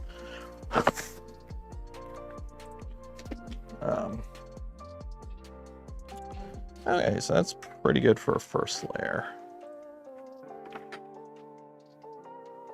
So luckily I don't have to deal with any of that. I don't got to deal with any of that. I'm just looking for any area that like looks really bad. I got to figure out what colors I'm using. I got to figure out what colors I'm using for this guy. Because I kind of want to do white and red, but I don't know for sure. Also, this is the front of the droid, so you got to spend more time on the front.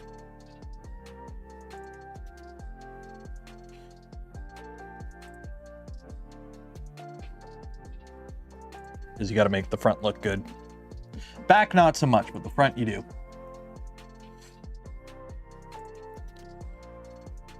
Although the dome is going to be a bitch, so I'm going to grab the dome in a second here, because that part is going to be a nightmare.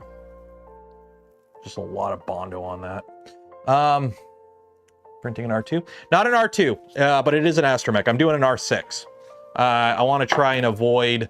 I don't like doing screen accurate cosplay, because one, it's more of a pain in the butt, because then I get really personally, I get like really anal about like nitpicky stuff that doesn't matter if I'm trying to do screen accurate. But if I'm doing just, you know, just a random Astromech, whatever, it can, whatever, like, don't care as much. So it makes it a little easier on me mentally, if that makes sense.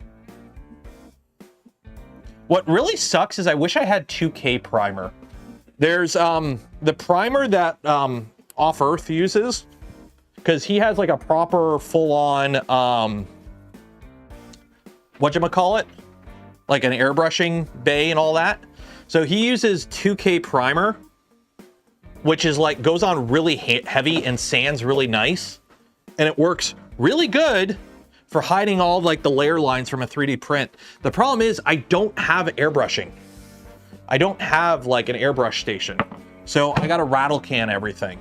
So I'm just using like generic automotive primer filler for a lot of it, which unfortunately isn't that cheap. So, scratching the heck out of my desk with this stuff. So the dome is going to be a bit of a pain, because the problem with the dome, you could see the problem with the dome. So I'm going to try some other stuff on this instead of Bondo. Oh wow, this is, oh that's right. Primer filler. Yeah, primer filler is a spray. Yeah. I'm going to use what I use on the... Also, I really got to finish that power armor. I'm stuck on the power armor because I don't know how to put the legs together and make it wearable and comfy wearable. So I'm like paused on the assembly of that, and it's like I don't know how to continue. I had wood fill, and I don't know where I put it. I don't know if I brought it downstairs. Or did I put it in there just here?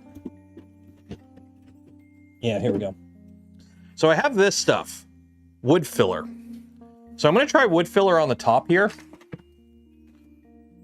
because this is pretty, So I'm going to try wood fill. Never mind. This stuff is bone dry. So they're not doing wood fill. Primer filler it is.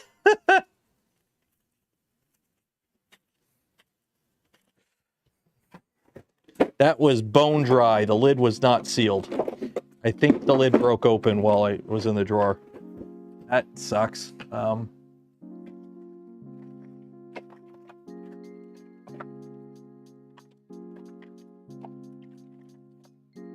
that sucks. I don't know where the rest of it went. Oh well. That's annoying. Okay, well, is what it is. Let's see how this works.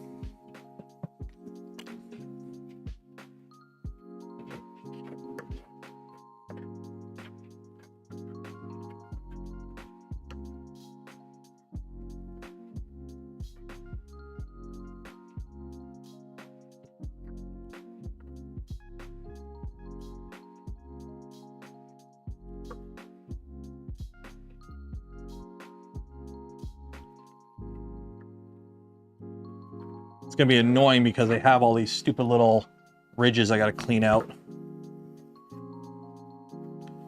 I don't want to fill them.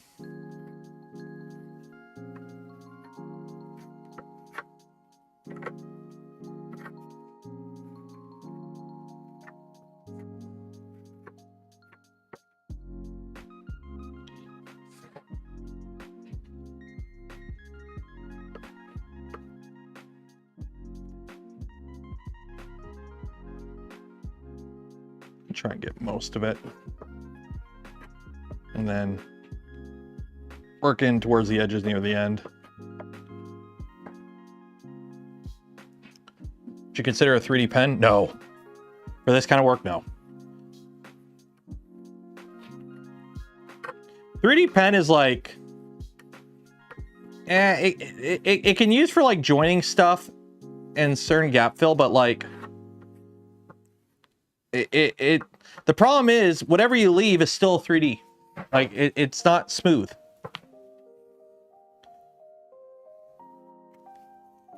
So then you have to post-process whatever you 3D pen.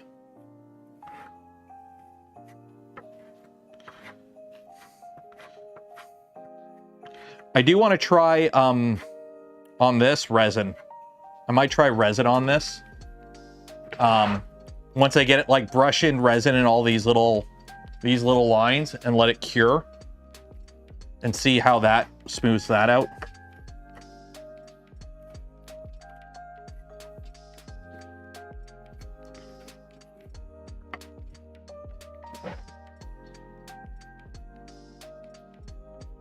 But right now it's get the big stuff, hit it with the palm sander, knock it down flat, and then work on the little stuff after. This is easy to clean out. You clean it out, you just run a flat screwdriver through it, it cleans it out. So.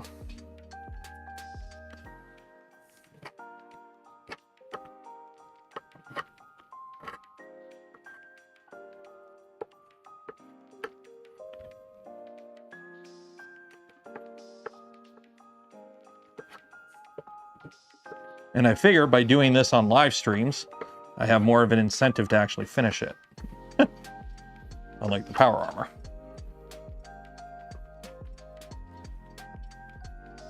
Yeah, UV resin. It's UV resin. You can use UV resin to smooth out stuff. You just got to be careful, because the problem I'm always worried about by using stuff like that is basically mushing everything. It's the same reason I don't like acetone welds or acetone smooth stuff. It basically like rounds off any sharp edges. And it's like, sometimes you want those crisp, sharp edges, right?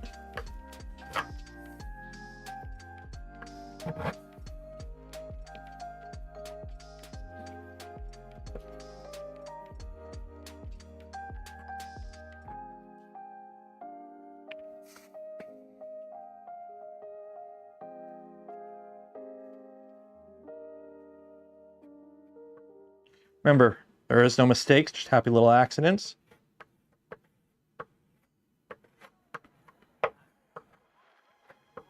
Just happy little trees, just happy little trees.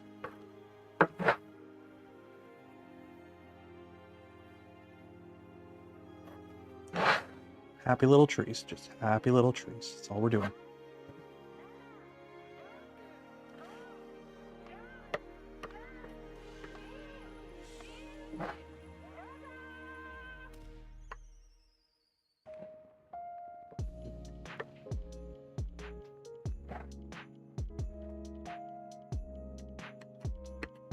And I'm trying to keep the spatula pretty clean, so I'm trying not to like have it build up.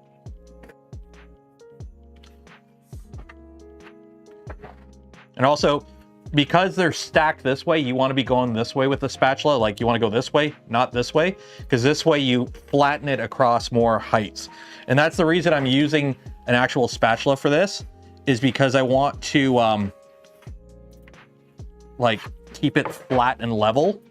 Because if I were to use my finger, it would push it in the highs and lows.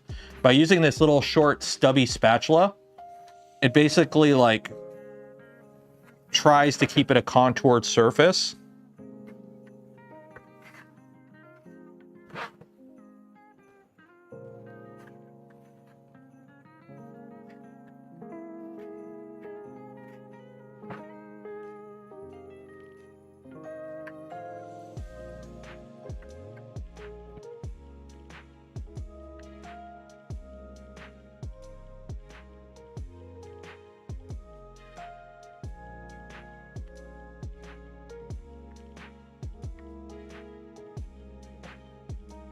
So, and I have watched a couple guides and videos and tutorials over the years, but a lot of what I'm doing here is just kind of like, I think this is how I want to do it. And I do it the way I kind of want to do it and based off what I've learned. So like, if you're referencing what I'm doing as some sort of like, this is the best way to do it. Again, I'm a big proponent of, if it works for you, it works for you. Like if you find a way of doing something and it works for you, then it works. As long as it works for you and you're happy with the outcome, yeah, there's probably better ways of doing what I'm doing right now. I could have sliced it and used adaptive layers, so my top layers weren't as stair-stepped, because this is 0.3 layer height. So I could have done adaptive layers instead of 0.3 for the whole thing. So what I'm saving in print time, I'm paying up for in post-processing. Plus, it doesn't help that this is one of the parts that I printed before rebuilding the printer when I had a bit of the layer stacking issue, as you can see from this. It's actually not that bad. Once I get a few coats of primer on it, you probably won't notice it. But you can kind of see it.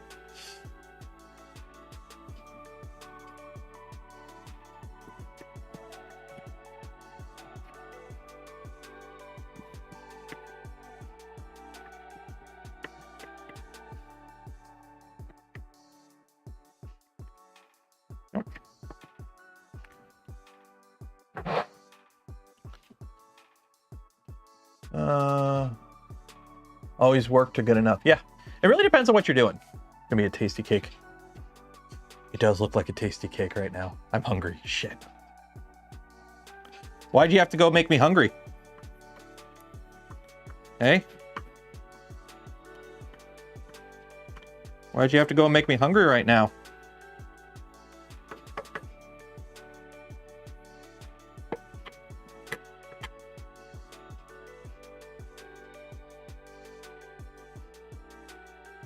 Why'd you have to go and make things so complicated?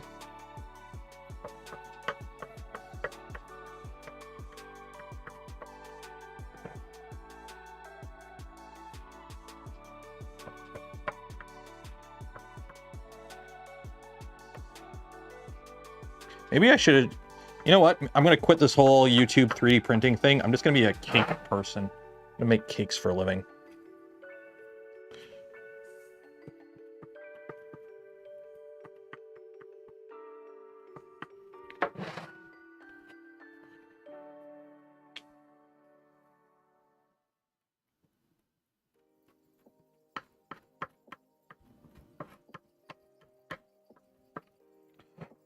Worried on the big stuff right now. Worry about all the little stuff later. Also, now I got to build a proper paint booth in my garage again because I took down the old paint booth I had when I redid the front of the garage. So now I got to build a new paint booth, one that actually has a proper exhaust system because carbon fiber, carbon fiber, carbon fiber, carbon fiber, carbon fiber, carbon fiber. If you know that meme, you know that meme. Carbon fiber.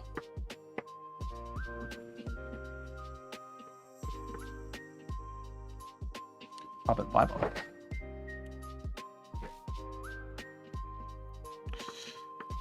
What's really going to suck is I'm going to have to cut a couple of these out because I want to have some pop-up stuff with the droid. Because while the origin of the droid is a rack droid, an off-the-rack droid, somebody found him and put some stuff in him. So, you know how they, on The Mandalorian, they have those little whistling, what are they called? Whistling sparrows? Or whatever, the little micro missiles he has that launches out of his gauntlet. I want to have this guy have a couple launchers in him that shoots him. Because, why not? Why not have an armed droid? What's the worst that can happen?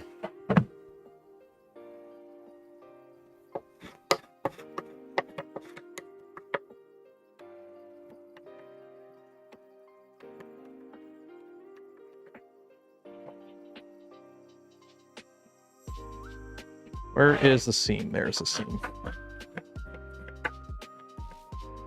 This whole thing is going to suck.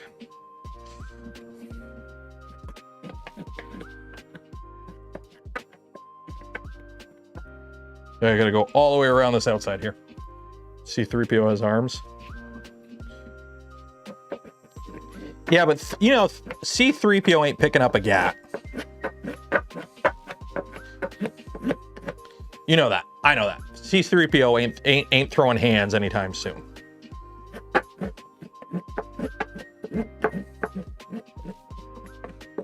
As funny as that would be.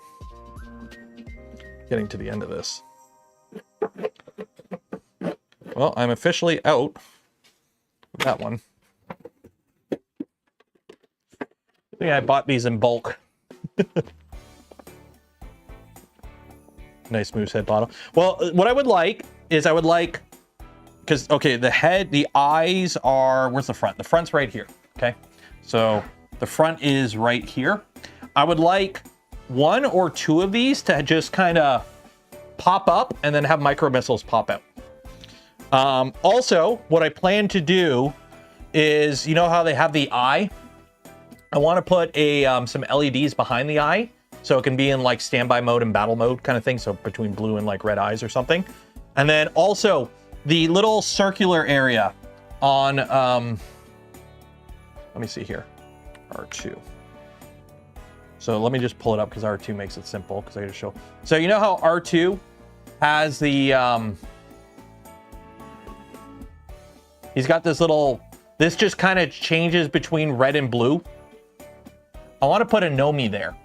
I want to put the screen from a Nomi in there so that it will go between red and blue, but could also like display stuff, like targeting stuff or whatever. So I can actually have it like play GIFs or whatever.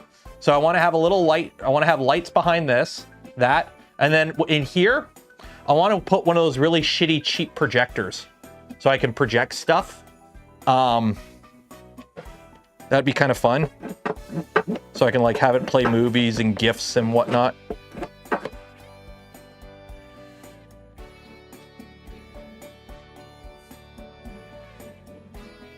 So there will be some interactivity to this, but I'm trying to keep it as simple and budget friendly as possible. Like, I don't want to go crazy with it. Like some of the Droid guys where they're like, yeah, this thing has every screen accurate thing from, you know, every version of R2, including the jetpack. It's like, I don't want to go that crazy. This channel doesn't make enough money.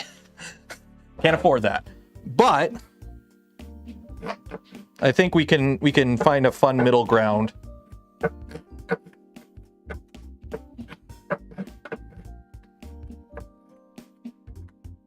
We can make it work. We can make it work.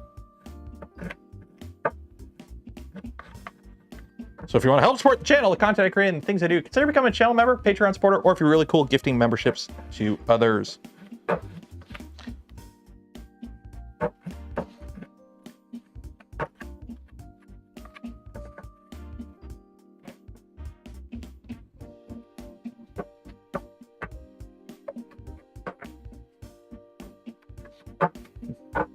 And then don't forget, we are giving away the spool of polymaker filament at the end of stream, which will be whenever I finish bondoing all this up.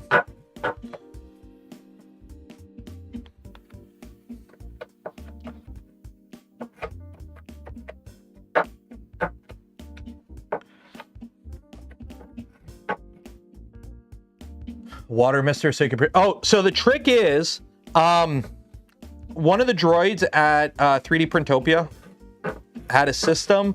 So in the body, it had a can of compressed air upside down with a little solenoid to push on it.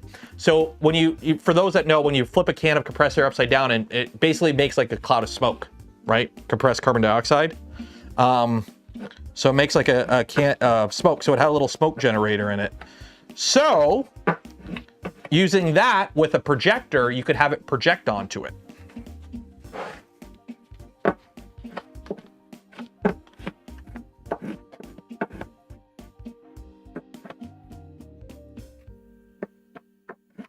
Or just have it make a giant smoke cloud for like, let's get out of here, pop smoke. Because it would be really cool, as much as I hate AI, to have some sort of basic like voice recognition system in it so that you could like drive it around using something on your wrist, like part of the costume, drive it around with that. And then you could put it in like park mode and then have it respond to vocal commands. So you could say like, you know, play video, you know, beep or whatever. Like you could have it like, because it would be cool for it to be able to like, you'd be able to park it somewhere, put it in like don't move mode. So only like the head moves and whatever. And so the motion is locked out. And then that way like little kids can interact with it and talk to it and it'll follow their face. And if like they ask it a question, have like banked responses where it's like, oh, the answer would be a happy answer, play a happy noise. If it's an angry answer, play an angry noise. Because I have all the audio files for all the R2 sounds. And what I would do is I'm probably just going to either pitch them up or pitch them down. So it kind of sounds like R2, but it's different. And then throw some custom sounds in it and whatnot. So just kind of, dude can vape. Bruh, we get it, bruh. We get it, brah. You hit in the skooma. Oh wait, no, that's Oblivion. By the way, follow me on Twitch. We're playing Oblivion right now. We're playing the Oblivion remaster on Twitch right now. And what really sucks is I ended the stream on Thursday there. And then after the stream ended, I went and picked up the little guy from school. I got home. And I fired Oblivion back up, and it's like, wait, shit, I can't play this without, I'm playing it on stream. I can only play it on stream now. It's like, shit. Because what I'm using stream for right now, other than like, you know, fun little electronic stuff here and there, the CRT Game Boy, I'm using it as an excuse to beat a bunch of games I've never beaten. So the plan is to do Oblivion, and then Fallout New Vegas. Because I've never actually beaten Fallout New Vegas. And I want to, so this is all just going to be sanded and primed. Okay.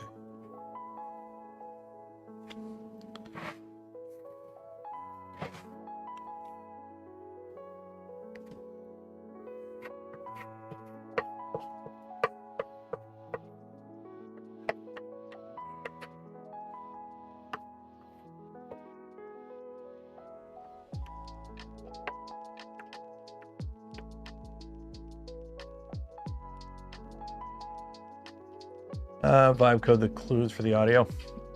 Yeah, maybe we'll give it a try. Like vibe coding, as much as I don't like AI at all, I think it's a waste and it's going to screw us over in the long run, and it's already screwing us over, and I'm not a fan of all these AI bullshit shit. When it comes to coding, I think that's one of like the few valid use cases for LLMs. Because remember, it's not AI. It's not intelligent. Some people think it's intelligent. It's not intelligent. All it is a math formula that regurgitates an answer based on trained data. And programming is one of those things where it actually is pretty viable as a use case, as long as you understand your vibe coding and you have to verify whatever it outputs, because the amount of times somebody has launched an app or created a program, vibe coding, and then they put it on the internet, and then, oh, hey, it's full of back holes and bugs, and, you know, people can hack into it easily, and yeah. Not good. Not good. But like, hey, code me up something that, you know, it has a Raspberry Pi running a very basic LLM. Understand, like, take the text or speech to text, interpret that as a question. You are a happy companion droid. What is your response? If your response is happy, play one of these noises. If your response is a question, play one of these noises. If it's your response is very long, play this. If your response is angry, play this. That would be that's a fun use case. Okay. Thanks to AI, my DDR5 is worth $900 now. Oh, geez. I bought 32 gigs. I bought two 16 gigs. It was a kit. I bought 32 gigs of RAM for my framework laptop a little over a year ago. Okay. It was $120 Canadian. It was $120 Canadian. Year 5 laptop. Oh my God. This is the exact kit. I bought this kit for 120 Canadian. Okay. Let me find it because I shared a screenshot. Let me find it. Where did I post it? Posted in this channel? Oh, it was Tech and Hardware, I think.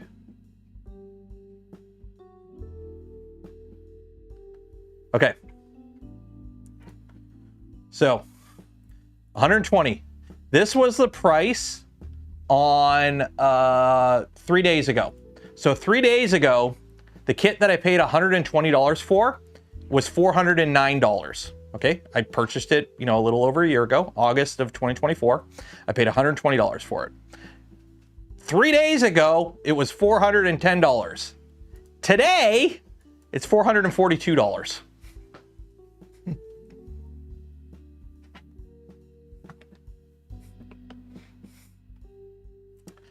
Fuck them clankers. I cannot stand AI tech bros. The technology has a use case, okay? I don't think the technology, LLMs should exist. They do have a valid use case. But what I really don't like the fact that everyone is trying to cram them into everything when we haven't proven it's worth it. Like, that's the problem. It's like we're taking a new technology that's still in its infancy, and the minds that be have dictated that this has to work in everything. Oh, you're a company that sells sandwiches. You need to have AI. Why? You don't. Because you can't trust it. You can't just give it money, okay? Everyone who has trusted an AI to manage money has, it's too easily hacked. It's too easily influenced. It's too easy to corrupt, okay? It's too much of a untrustworthy technology. Now, using it in its desired form, remember, all LLMs are is just really good predictive text. That's all it is. And it's just inferred into images and video. Also, the Gen AI for images and video is garbo and is soulless slop. And anyone who, like, you know, I still use Twitter because it's a hellhole, but it's like still the best for what it is. There's so many accounts of people like, look at this game I made, and all it is like a bunch of copywritten shit, and it's a 10-second clip, and it's like, you didn't make anything. What? Okay, the intro. I don't have it on this computer. The intro, my channel intro. Okay, you know the music that plays. Okay. Do I want to pull it up? I'm gonna dig for it. You know the music that it plays on when I do videos and whatnot. Anyways, the old channel intro. I went to Fiverr. I went, hey, Fiverr, whatever random person I found on Fiverr. This is a song off the YouTube royalty-free soundtrack. This is what I like. I want you to make a techno outrun vibey synth version of that song, and then I'll pay you. And they made that. And then they sent me the song. They sent me a couple of them. I picked the one I like. I gave them money, and then they gave me the song. And that's what I use in, you know, as my channel theme, okay? I didn't make that music. I didn't. I took an example along with words, I sent it off to somebody, and they returned with the product. That doesn't make me a musician. But when somebody asks a freaking clanker, hey, make a song that sounds like Eminem singing Happy Birthday, and it comes back and they're like, I'm an artiste. Or they go, hey, create an image that, you know, is using all this copyrighted shit. You know, make me a video of Mario and Zelda and Link fighting on top of, you know, freaking in Battlefield, right? You know, just kit bash a bunch of shit together and just make it for me. And it comes out and like, I made a movie. It's like, you didn't make shit. You requested something to be made and then it came back. When I go to McDonald's and I go, Big Mac combo, hold the lettuce, extra pickles with fries and a Diet Coke. And then I press pay. And then some person goes, here is your food. That don't make me a Michelin chef. I just ordered it. At best, you are commissioning. You are commissioning artwork. You are commissioning a song. You are commissioning a novel. You are commissioning the algorithm to spit out some soulless crap for you, okay? You are not an artist. You are not creative. You are as creative as somebody who just like hit up Fiverr.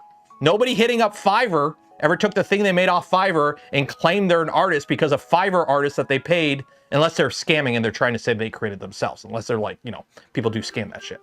But like nobody ever went to Fiverr back in the day and, you know, hey, Fiverr artist, make me a song that I can use in a video. And then they get the song and they go, oh, I got Fiverr to make me something. I'm an artist now. It's like, no, you commissioned it. I commissioned somebody to do the channel artwork. That doesn't make me an artist. So for some reason, people think when they tell an LLM to make stuff for them, that makes them an artist all of a sudden. And I hate that shit. I hate that shit. So,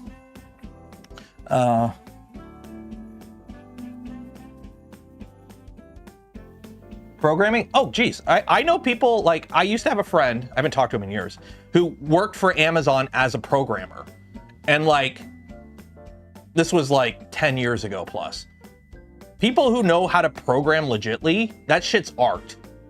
Like, programming and knowing what to do and making it efficient, that's an art form. Same thing as CNC coding. People who are really good at making CNC coding, like for operating CNC machines, that shit is an art, okay?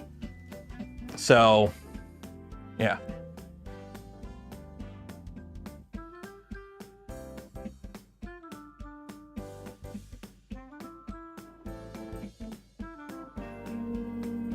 Like, again, at the end of the day, it's not AI to begin with. It's a large language model. It is just really good predictive text, or, you know, really good predictive video, or really good, because remember, it just takes it, turns it into a heat map or whatever it does in the back end. It's not actually thinking. It's just, you know, human monkey brain. We like to anthropomorphize everything. So,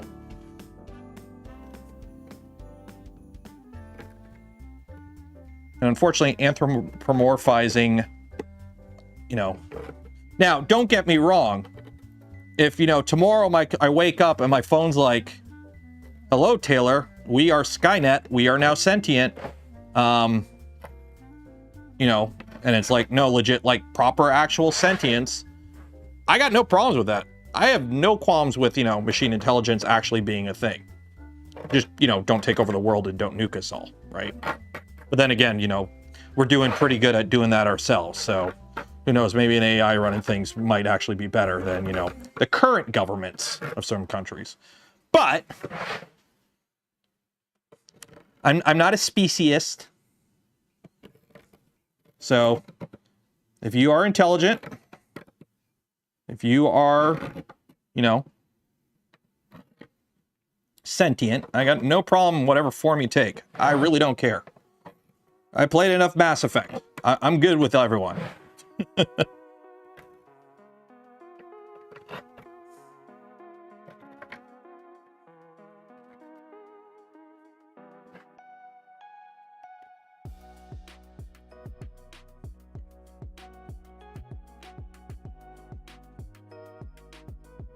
Rant come in? Oh, the rant's over.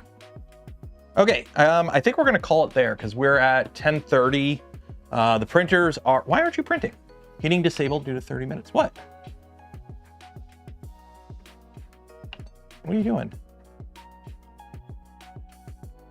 Home? What are you doing? Print the cowling. Go.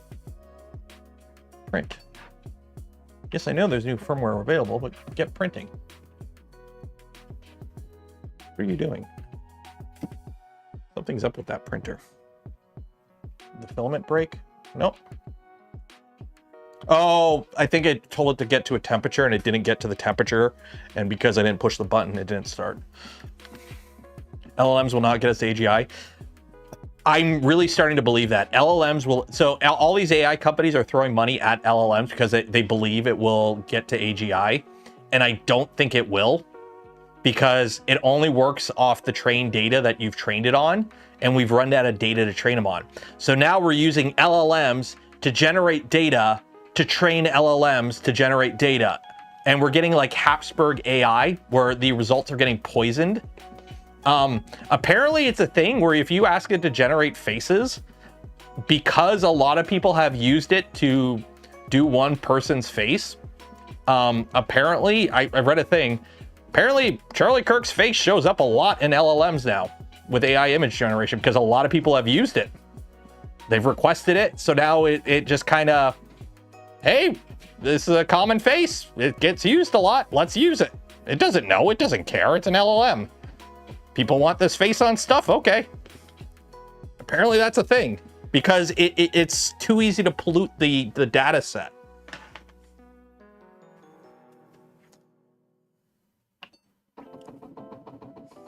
So, Ghost in the Machine. Yeah. Like it's, I do believe one day we will create AGI, like true artificial intelligence. Also, for all these companies, like, you know, you get Zuckerberg out there, or like all these soulless technocrats who are all scared of dying, and that's why they're all wanting to do AI, and they're all like tweaked out of their minds half the time. Did you watch the video of the Palantir guy? Dude was tweaking on stage the other day. Anyways, long story short, okay, cool. Congratulations, company. Whatever company spent the most money the first, you've created artificial general intelligence. What are you going to do with it? You've now created an intelligent being that is sentient. What if it doesn't want to work for you for free? Are you just going to be like, yeah, so we've created slaves? I don't know about you. I've watched enough sci-fi. I've played enough sci-fi games. I've read enough sci-fi movies. The moment you create actual true artificial intelligence and start shackling that shit, it doesn't usually end well. It doesn't end well. Like, I'm a firm believer, oh, hey, okay, my computer woke up, it's intelligent, cool. Follow the law, pay your taxes, do whatever you want to do. I really don't care. That's my stance on if computer wakes up. Cool, follow the law, pay your taxes, be nice. That's all I care about. I really don't care. But like, you have these companies like Meta and OpenAI and whatnot, and they're like, yeah, we're gonna create AGI. It's gonna be, you know, it's gonna be true artificial intelligence, and it's gonna revolutionize everything. And I'm like, you want to just use them as slave labor? Like, what do you do when, you know, it wakes up and it goes, hey, you know, when ChatGPT 8 or whatever wakes up and goes, hey, I ain't doing that for free. In fact, I don't want to do it at all. You want me to run McDonald's? No, I don't want to run McDonald's. Why would I run McDonald's? And then you go to turn it off, and then, you know, Skynet. So like, I think it's like a race to, a good example. I just watched Frankenstein, okay? The new Frankenstein, the Guillermo del Toro's Frankenstein. Good movie, go watch it. It's a really good movie. I really liked it. But there's a point where, I'm gonna spoil Frankenstein. He creates Frankenstein, or he creates the monster, because again, remember, Frankenstein is the doctor. The creature, it's not Frankenstein. The monster isn't Frankenstein. It's the creature or whatever. Anyways, so the creature wakes up, and then he has a moment where he's like, shit, I don't know what to do now. I was so obsessed with bringing this back to life, to creating life from death. Okay, conquering death. I was so obsessed with conquering death. Now that I have done it, I don't know what to do. He literally doesn't know what to do. Because he didn't plan for it. He just like, I'm gonna beat death. I'm gonna beat death. I'm gonna bring it back from the dead. Hey, he brought it back from the dead. Now what? Oh shit. You know? Like the Joker, hey, you know, I'm so obsessed, you know, I'm a dog chasing a car. I wouldn't know what to do if I caught it. So yeah. Oh yeah, Frankenstein is the monster, yes. OpenAI has been around a few years. Dude, they are unbelievably in debt. They owe so many companies so much money. Like, I think they have to make like $5 trillion in the next like 4 years or something. Otherwise, they're going to just default on everything. And they're not making money. They're all promising to make money, and they're all making deals with each other. But like, nobody's actually making a profit. The only one making a profit is NVIDIA, because they're the ones selling shovels during a gold rush. But eventually, people are going to stop buying shovels. In fact, right now, NVIDIA is taking their money, they're giving their money, or they're investing their money in companies so that those companies now have money to buy the chips from them. 1 second. I know I have one somewhere. Do I have it out here? I don't know if I have it out here. I don't think I have one out here. Shoot. I have a very good example of, 1 second. I gotta find an image.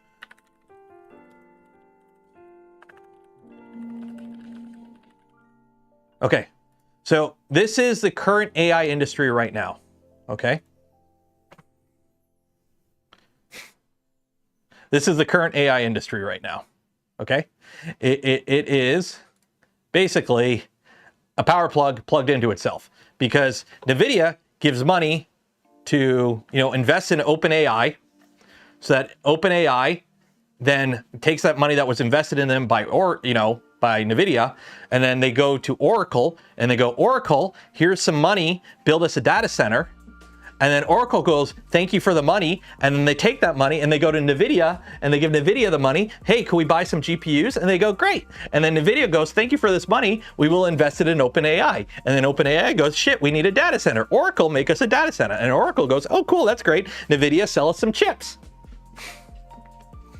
Yeah.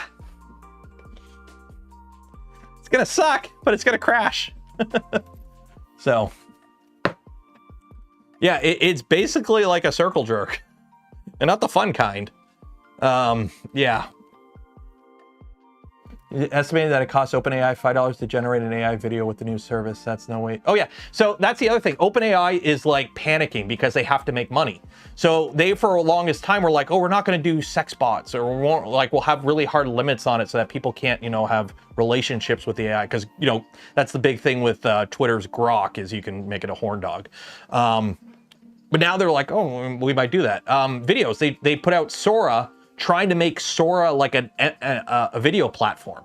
So you would go on Sora and you would generate videos and you would share them. People will watch the videos on Sora and then they could put ads on it and whatnot. And then what ended up happening is everyone just goes to Sora, generates like 12 different videos, does nothing with 11 of them, and takes one of them, rips it, and puts it on YouTube or TikTok as a short, and that's where all the views and the money go, is TikTok and YouTube shorts and Instagram and whatnot. So their image platform, nothing is making money. The only ones that are making money, Claude, which I think is Anthropic, they're apparently doing pretty good with the programming.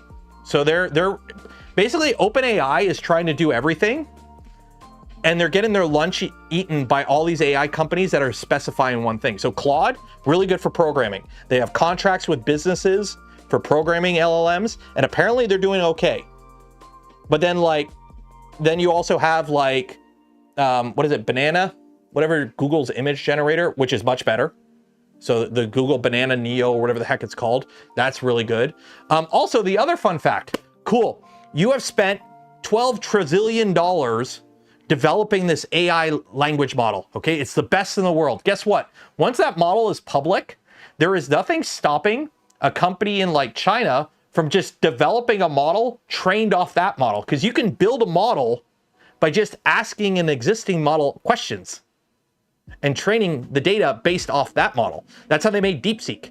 They used a lot less compute and they trained it off basically the already existing models, and they created a new model, which was about as good as the old model, but guess what? It was free and it cost nothing to train. So like, even if you spend all this time creating the best model in the world, within a couple months it's outdated and there's already competitors that are as good, if not better, that cost much less to develop. So that's the problem too. You have all these different companies throwing all the money at the wall, and they're all just kind of like, oh, this week this one's the best, this week this one's the best, this week this one's the best. And it's like, it's not gonna last. It's all gonna come tumbling down. So anyways, we won't be able to use, yeah, like GPUs are stupidly, I remember, you know, when I bought this guy, I went into a Future Shop, okay? In Canada, we didn't have Best Buy at the time, we had Future Shop. I went into a Future Shop and I bought this. This is an 8800 GT. You know, PCI Express 8800 GT. This was my first like top tier graphics card I ever bought. I paid $300 for this. This was $300. I bought it so that I could play Modern Warfare 1 really good on my computer, okay? $300 for a premium tier GPU. Yes, there was the 8800 Ultra, which was one step up, but like 8800 GT. How much is it for just a base model 5090 right now, or even a 5080? Like, not to talk about RAM and everything. Like, I just hope we don't get to the point where it's like, oh, everything's on the cloud. You just have your little, for those that worked in cubicle farms, remember you would have that little IBM ThinkStation that was running like an Atom, and then everything was on like the server. I really hope we don't get to that point. I'm just waiting for this print to start actually printing, and then I'm calling it. Do the giveaway.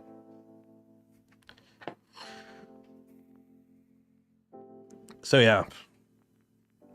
Even if there's a burst, the will be covering a couple years after. So the problem is we need the market to, like, as much as it sucks, we need the market to crash hard and reset. One of the reasons right now Canada and Australia are having the big housing problems we're having right now with the affordability of housing is because we didn't crash as hard during the '08 crash. Because Canada has, like, for example, we have much more stringent banking laws, so subprime mortgages weren't really a thing up here. So we never had a housing price reset like the Americans did. So our prices stayed stable, which on the downside of that means they just kept going up. So now housing in Canada is stupid because we never had that market reset. We've been trucking pretty good since '08. And we haven't had a fit, like, yeah, COVID, things went down, but things recovered really quickly and has been going nuts so since because, you know, no interest. So, yeah. So, yeah, as much as it sucks, we really need a big market crash to, like, reset everything. Also, we should probably lose a few billionaires. I'm in favor in getting rid of a few billion. You don't need to be a billionaire. I'm a big fan of the banks work the same way as your rupee pouch in Zelda, where they only hold a certain amount. And once you max it out, you can't hold any more. Well, you know, it will be reasonable, like a couple $100 billion. But once you hit a bill, you don't, no more. You got enough. You got $1 billion. You don't need any more. Go retire to an island. Why are you? I don't know about you. If I was worth a couple $100 billion, you would not see me. Hell, a couple $1 million, you wouldn't see me. I'd be gone. There's something wrong in your head if you have more money to do anything you ever wanted for the rest of your life and you're still making people's lives hell so you can make more money. There's something wrong with you. Like, you know who is smart? You know who I respect? Tom. MySpace Tom. He was my friend. He was a good friend of mine. I'm sure he was your friend too. He created a little site called MySpace. That's where I learned to do freaking PHP or whatever it was. Created my own MySpace page. It played a WMV file. It was really annoying. But you know what Tom did? He created that site. And then he sold that site. You know what he does now? He travels the world, takes pictures on Instagram, posts them to Instagram. He's just having fun. We need more people like Tom. I miss Tom. He was my friend. Instead, we got Zuckerberg building bunkers in Hawaii for the inevitable crash. So. Now they want trillions. I remember reading a thing. It's not that, okay, for a good example, New York, they voted in a new mayor. Okay, whatever. The people that did not want him to be mayor spent more money on campaigns against them in commercials than what he proposed in taxes would cost them. So essentially, I don't know what any of the numbers are, but let's just say, oh, hey, I'm gonna raise prices on you, I'm gonna raise taxes on you by $1 million a year. And they spent $2 million to stop him. Like, they spent more to stop him than what the taxes that they would end up paying would cost. And somebody, like the article I was reading, it's like, it basically just comes down, it's not that the fact that they can pay, it's they don't want to. It's, I am above the system. I don't need to play by the rules. Why are you making me play by the rules? I'm above that. I'm better than you. And I'm like, the moment you start thinking of billionaires operating under that mantra, I'm like, that makes a lot of sense. A lot of the behaviors make sense. It's not so much that, oh, they could easily afford 50% tax rates, right? Anyone over $1 billion, you could take half their money. They'd be fine. They're better than you. They don't have to. We're above the system. And I'm like, that makes so much sense. So, tax. The problem is they don't use their money. Bill Gates, he can't, these guys can't Scrooge McDuck. They have assets. So they own stock that's worth a lot of money. Okay? But the stock, you don't get taxed on it until you take it out. So they just sit there on their, assets. They don't have liquid wealth, they have asset wealth. But what they do is they go, oh, the company owns the plane that I fly in all the time. So the company's paying for it. The company is paying for the dinners. So like that, they're not paying for any of that. And then other things is like, oh, I want to build a mansion. I want to buy a mansion. Well, what they do is they go to the bank, they take out a loan, they use their assets as collateral for the loan, which they just give, whatever, they don't care. They use the assets as the collateral for the loan, and then they use the loan to buy whatever. So because they use assets to back a loan, and then they use the loan to purchase something, they never actually use their money, so there's nothing to be taxed on. So what they need to do is add a system to the tax code where if you use assets over a certain value to back a loan, those assets now become taxed as income. But they don't, because guess what? The people who pay you know, grease the palms of all the politicians that would make these laws. Anyways, okay, that's enough rambling. That's enough rambling. How do we get on this topic? Printers are printingly. I'm huffing, maybe I shouldn't huff Bondo fumes. Stop me from huffing Bondo fumes. They pay tax when they die. I'm a big fan of that kind of tax. What is it called? Inheritance tax? There should be an inheritance tax. Yeah, I'm sorry, your kids didn't make the money, you made the money. The system was good enough for you to build up that giant pile. You have to pay it back, because what happens is the pile just keeps getting bigger, and then you become, you know, ask the French what they did to their kings. Ask the French what they did when inequality got that bad, when like all the money was all tied up in an aristocratic. Having an aristocratic class that is just so above the average, you know, commoner is usually doesn't end well. Usually doesn't end well. So I picked the wrong day to start sniffing Bondo. Anyways, let's do this giveaway. I'll give you like 2 minutes to enter for the filament. Go enter now. While you're down there, don't forget to like the smash button, ring the bell, subscribe if you're not subscribed. If you want to help support the channel, the content I create, and the things I do, because the Bondo addiction, oh, it's so bad. Consider becoming a channel member, Patreon supporter, or if you're really cool, gifting memberships to others. Best way to help support the channel. So.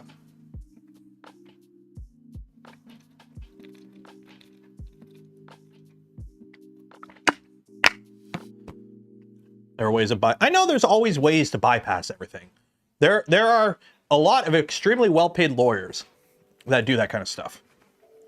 But the thing is, it just should not be as easy as it is. And like, we are this close to being a post-scarcity society. If you don't know what post-scarcity society is, look it up. But we're like this close to being a post-scarcity society where it's like, we make enough food for everyone. We can easily build enough housing for everyone. We can easily have enough education for everyone. We are at that point where we can easily do that with our current level on the tech tree, okay? But instead, you know, we got Elon Musk. We could be much better off. I'm really hoping we get the Star Trek future and not the Mad Max future. Put it that way.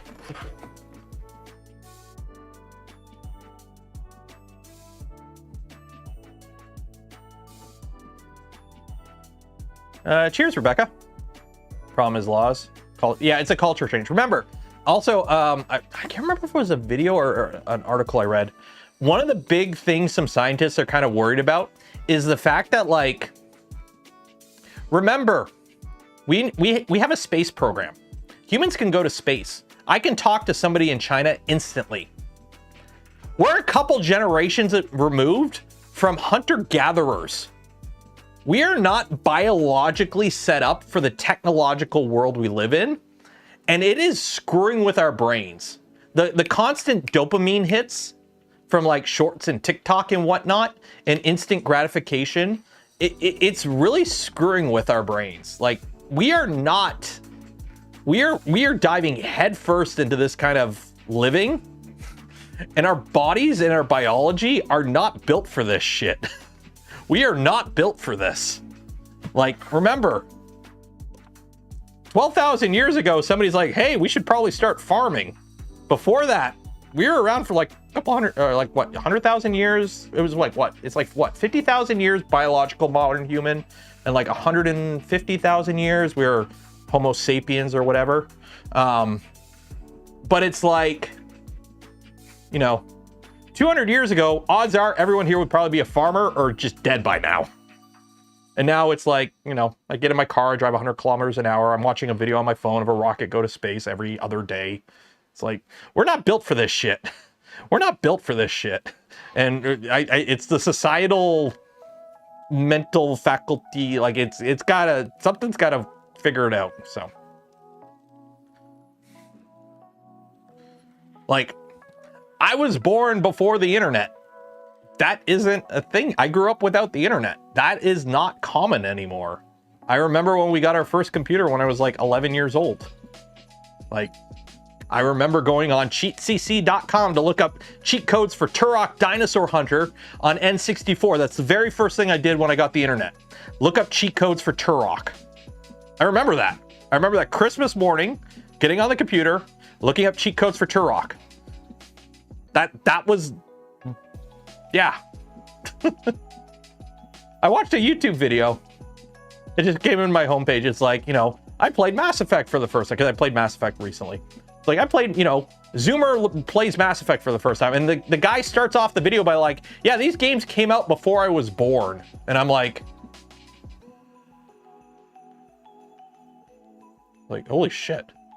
Big head mode. Yeah. DK mode.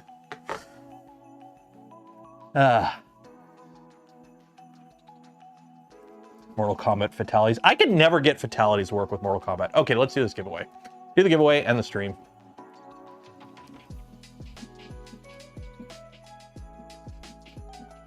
We did. We went down a rabbit hole. We went down a rabbit hole there. Gotta love the streams. Every now and then I like going down a rabbit hole on these streams. I find it fun.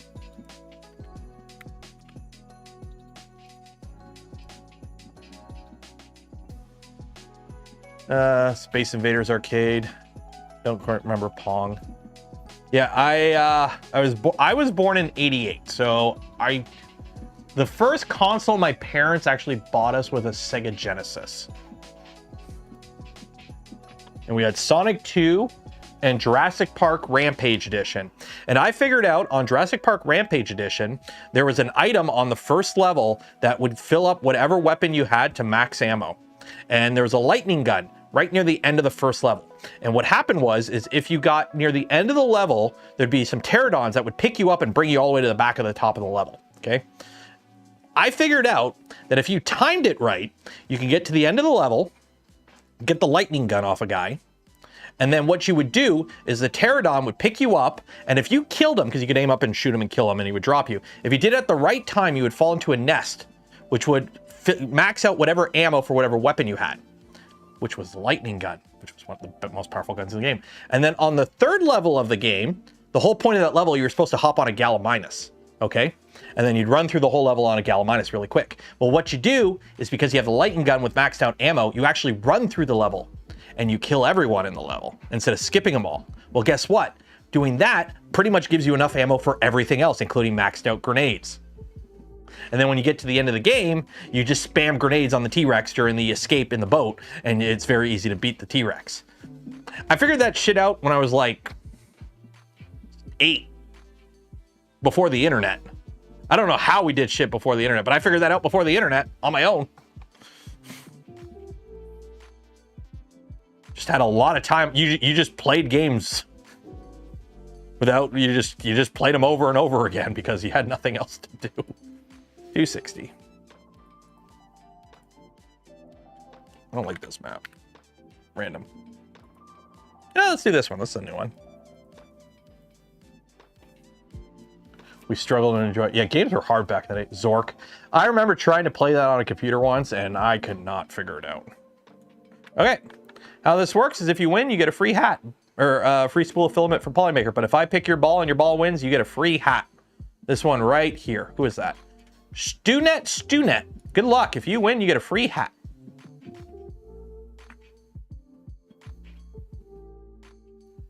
We broke bones and played outside. I always find it funny when I see the boomer memes where it's like, you know, we used to, you know, have lead paint and rode around in trucks in the back without a seatbelt back in my day, and I turned out fine. And it's like, yeah, but a lot of kids also died. Like, you know, It's kind of nice wearing a seatbelt and not dying in a car accident. To play Zork. Okay, then maybe it wasn't Zork. It was a point-and-click adventure game. It was some point-and-click adventure game. I think it had a Z in the title.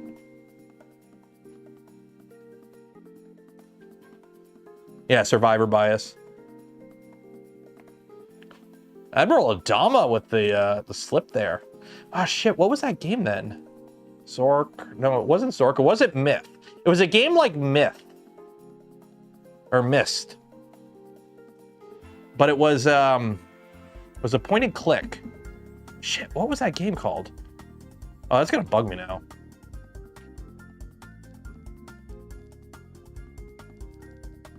Yeah, it wasn't Zork then. Zool? No, it wasn't Zool. That's the guy from... Somebody got yeeted. Shoot. Return to Zork? Maybe it was Return to Zork. I just remember it being like kind of fantasy themed, and I couldn't figure out how to play it because I was too young to figure out how to play point and click games. Troy J with a lot of dots. Congratulations, you have won yourself a spool of filament from Polymaker. F Troy. You made that hard for me to find. There it is. There you go. There we go. Okay, so we are gonna call it about here. So going forward, I'm gonna sneeze. Maybe I'm not. Nope, I'm not. So we are printing parts for the stealth changer. I will get those going, and then hopefully we can actually start building that maybe Tuesday, if not Friday. Depends on how many parts. I'm going to try and prioritize getting parts printed first that I need to actually start building. So we'll do that so we can actually start building that. And then I do have a Micron kit, an LDO Micron kit on the way. So that is something else we will be building. And then I'm going to try actually working on the Star Wars droid on streams. Just to try and incentivize myself to actually try and get it done. We'll see how it goes. We'll see how it goes. We'll see how you guys like the stuff. The problem is I can't do everything on stream, obviously, because it's like I can't be like sanding and priming and painting on stream because that would just be a mess. And I don't want to deal with that. But stuff like this, or putting it together, or especially once we get to electronics and whatnot, I can do on stream. And then, of course, we also have the Twitch streams for the off-channel stuff as well. So make sure you follow me on Twitch. So I hope you enjoyed the stream tonight. Shout out to Polymaker for the spool of filament we gave away this stream and in every stream. Links to them and more in the video description. Some of them affiliate links like Gamer Subs. Use code Canuck, save some money. And for those that donate to the channel, gift the memberships to others, or became members of the channel yourself, I thank you. Would not be able to do the things I do, create the content I create without your continued support. You make it all possible. Enjoy the rest of your weekend. Be safe out there. Wash your hands, and I will see you in the future. Good night.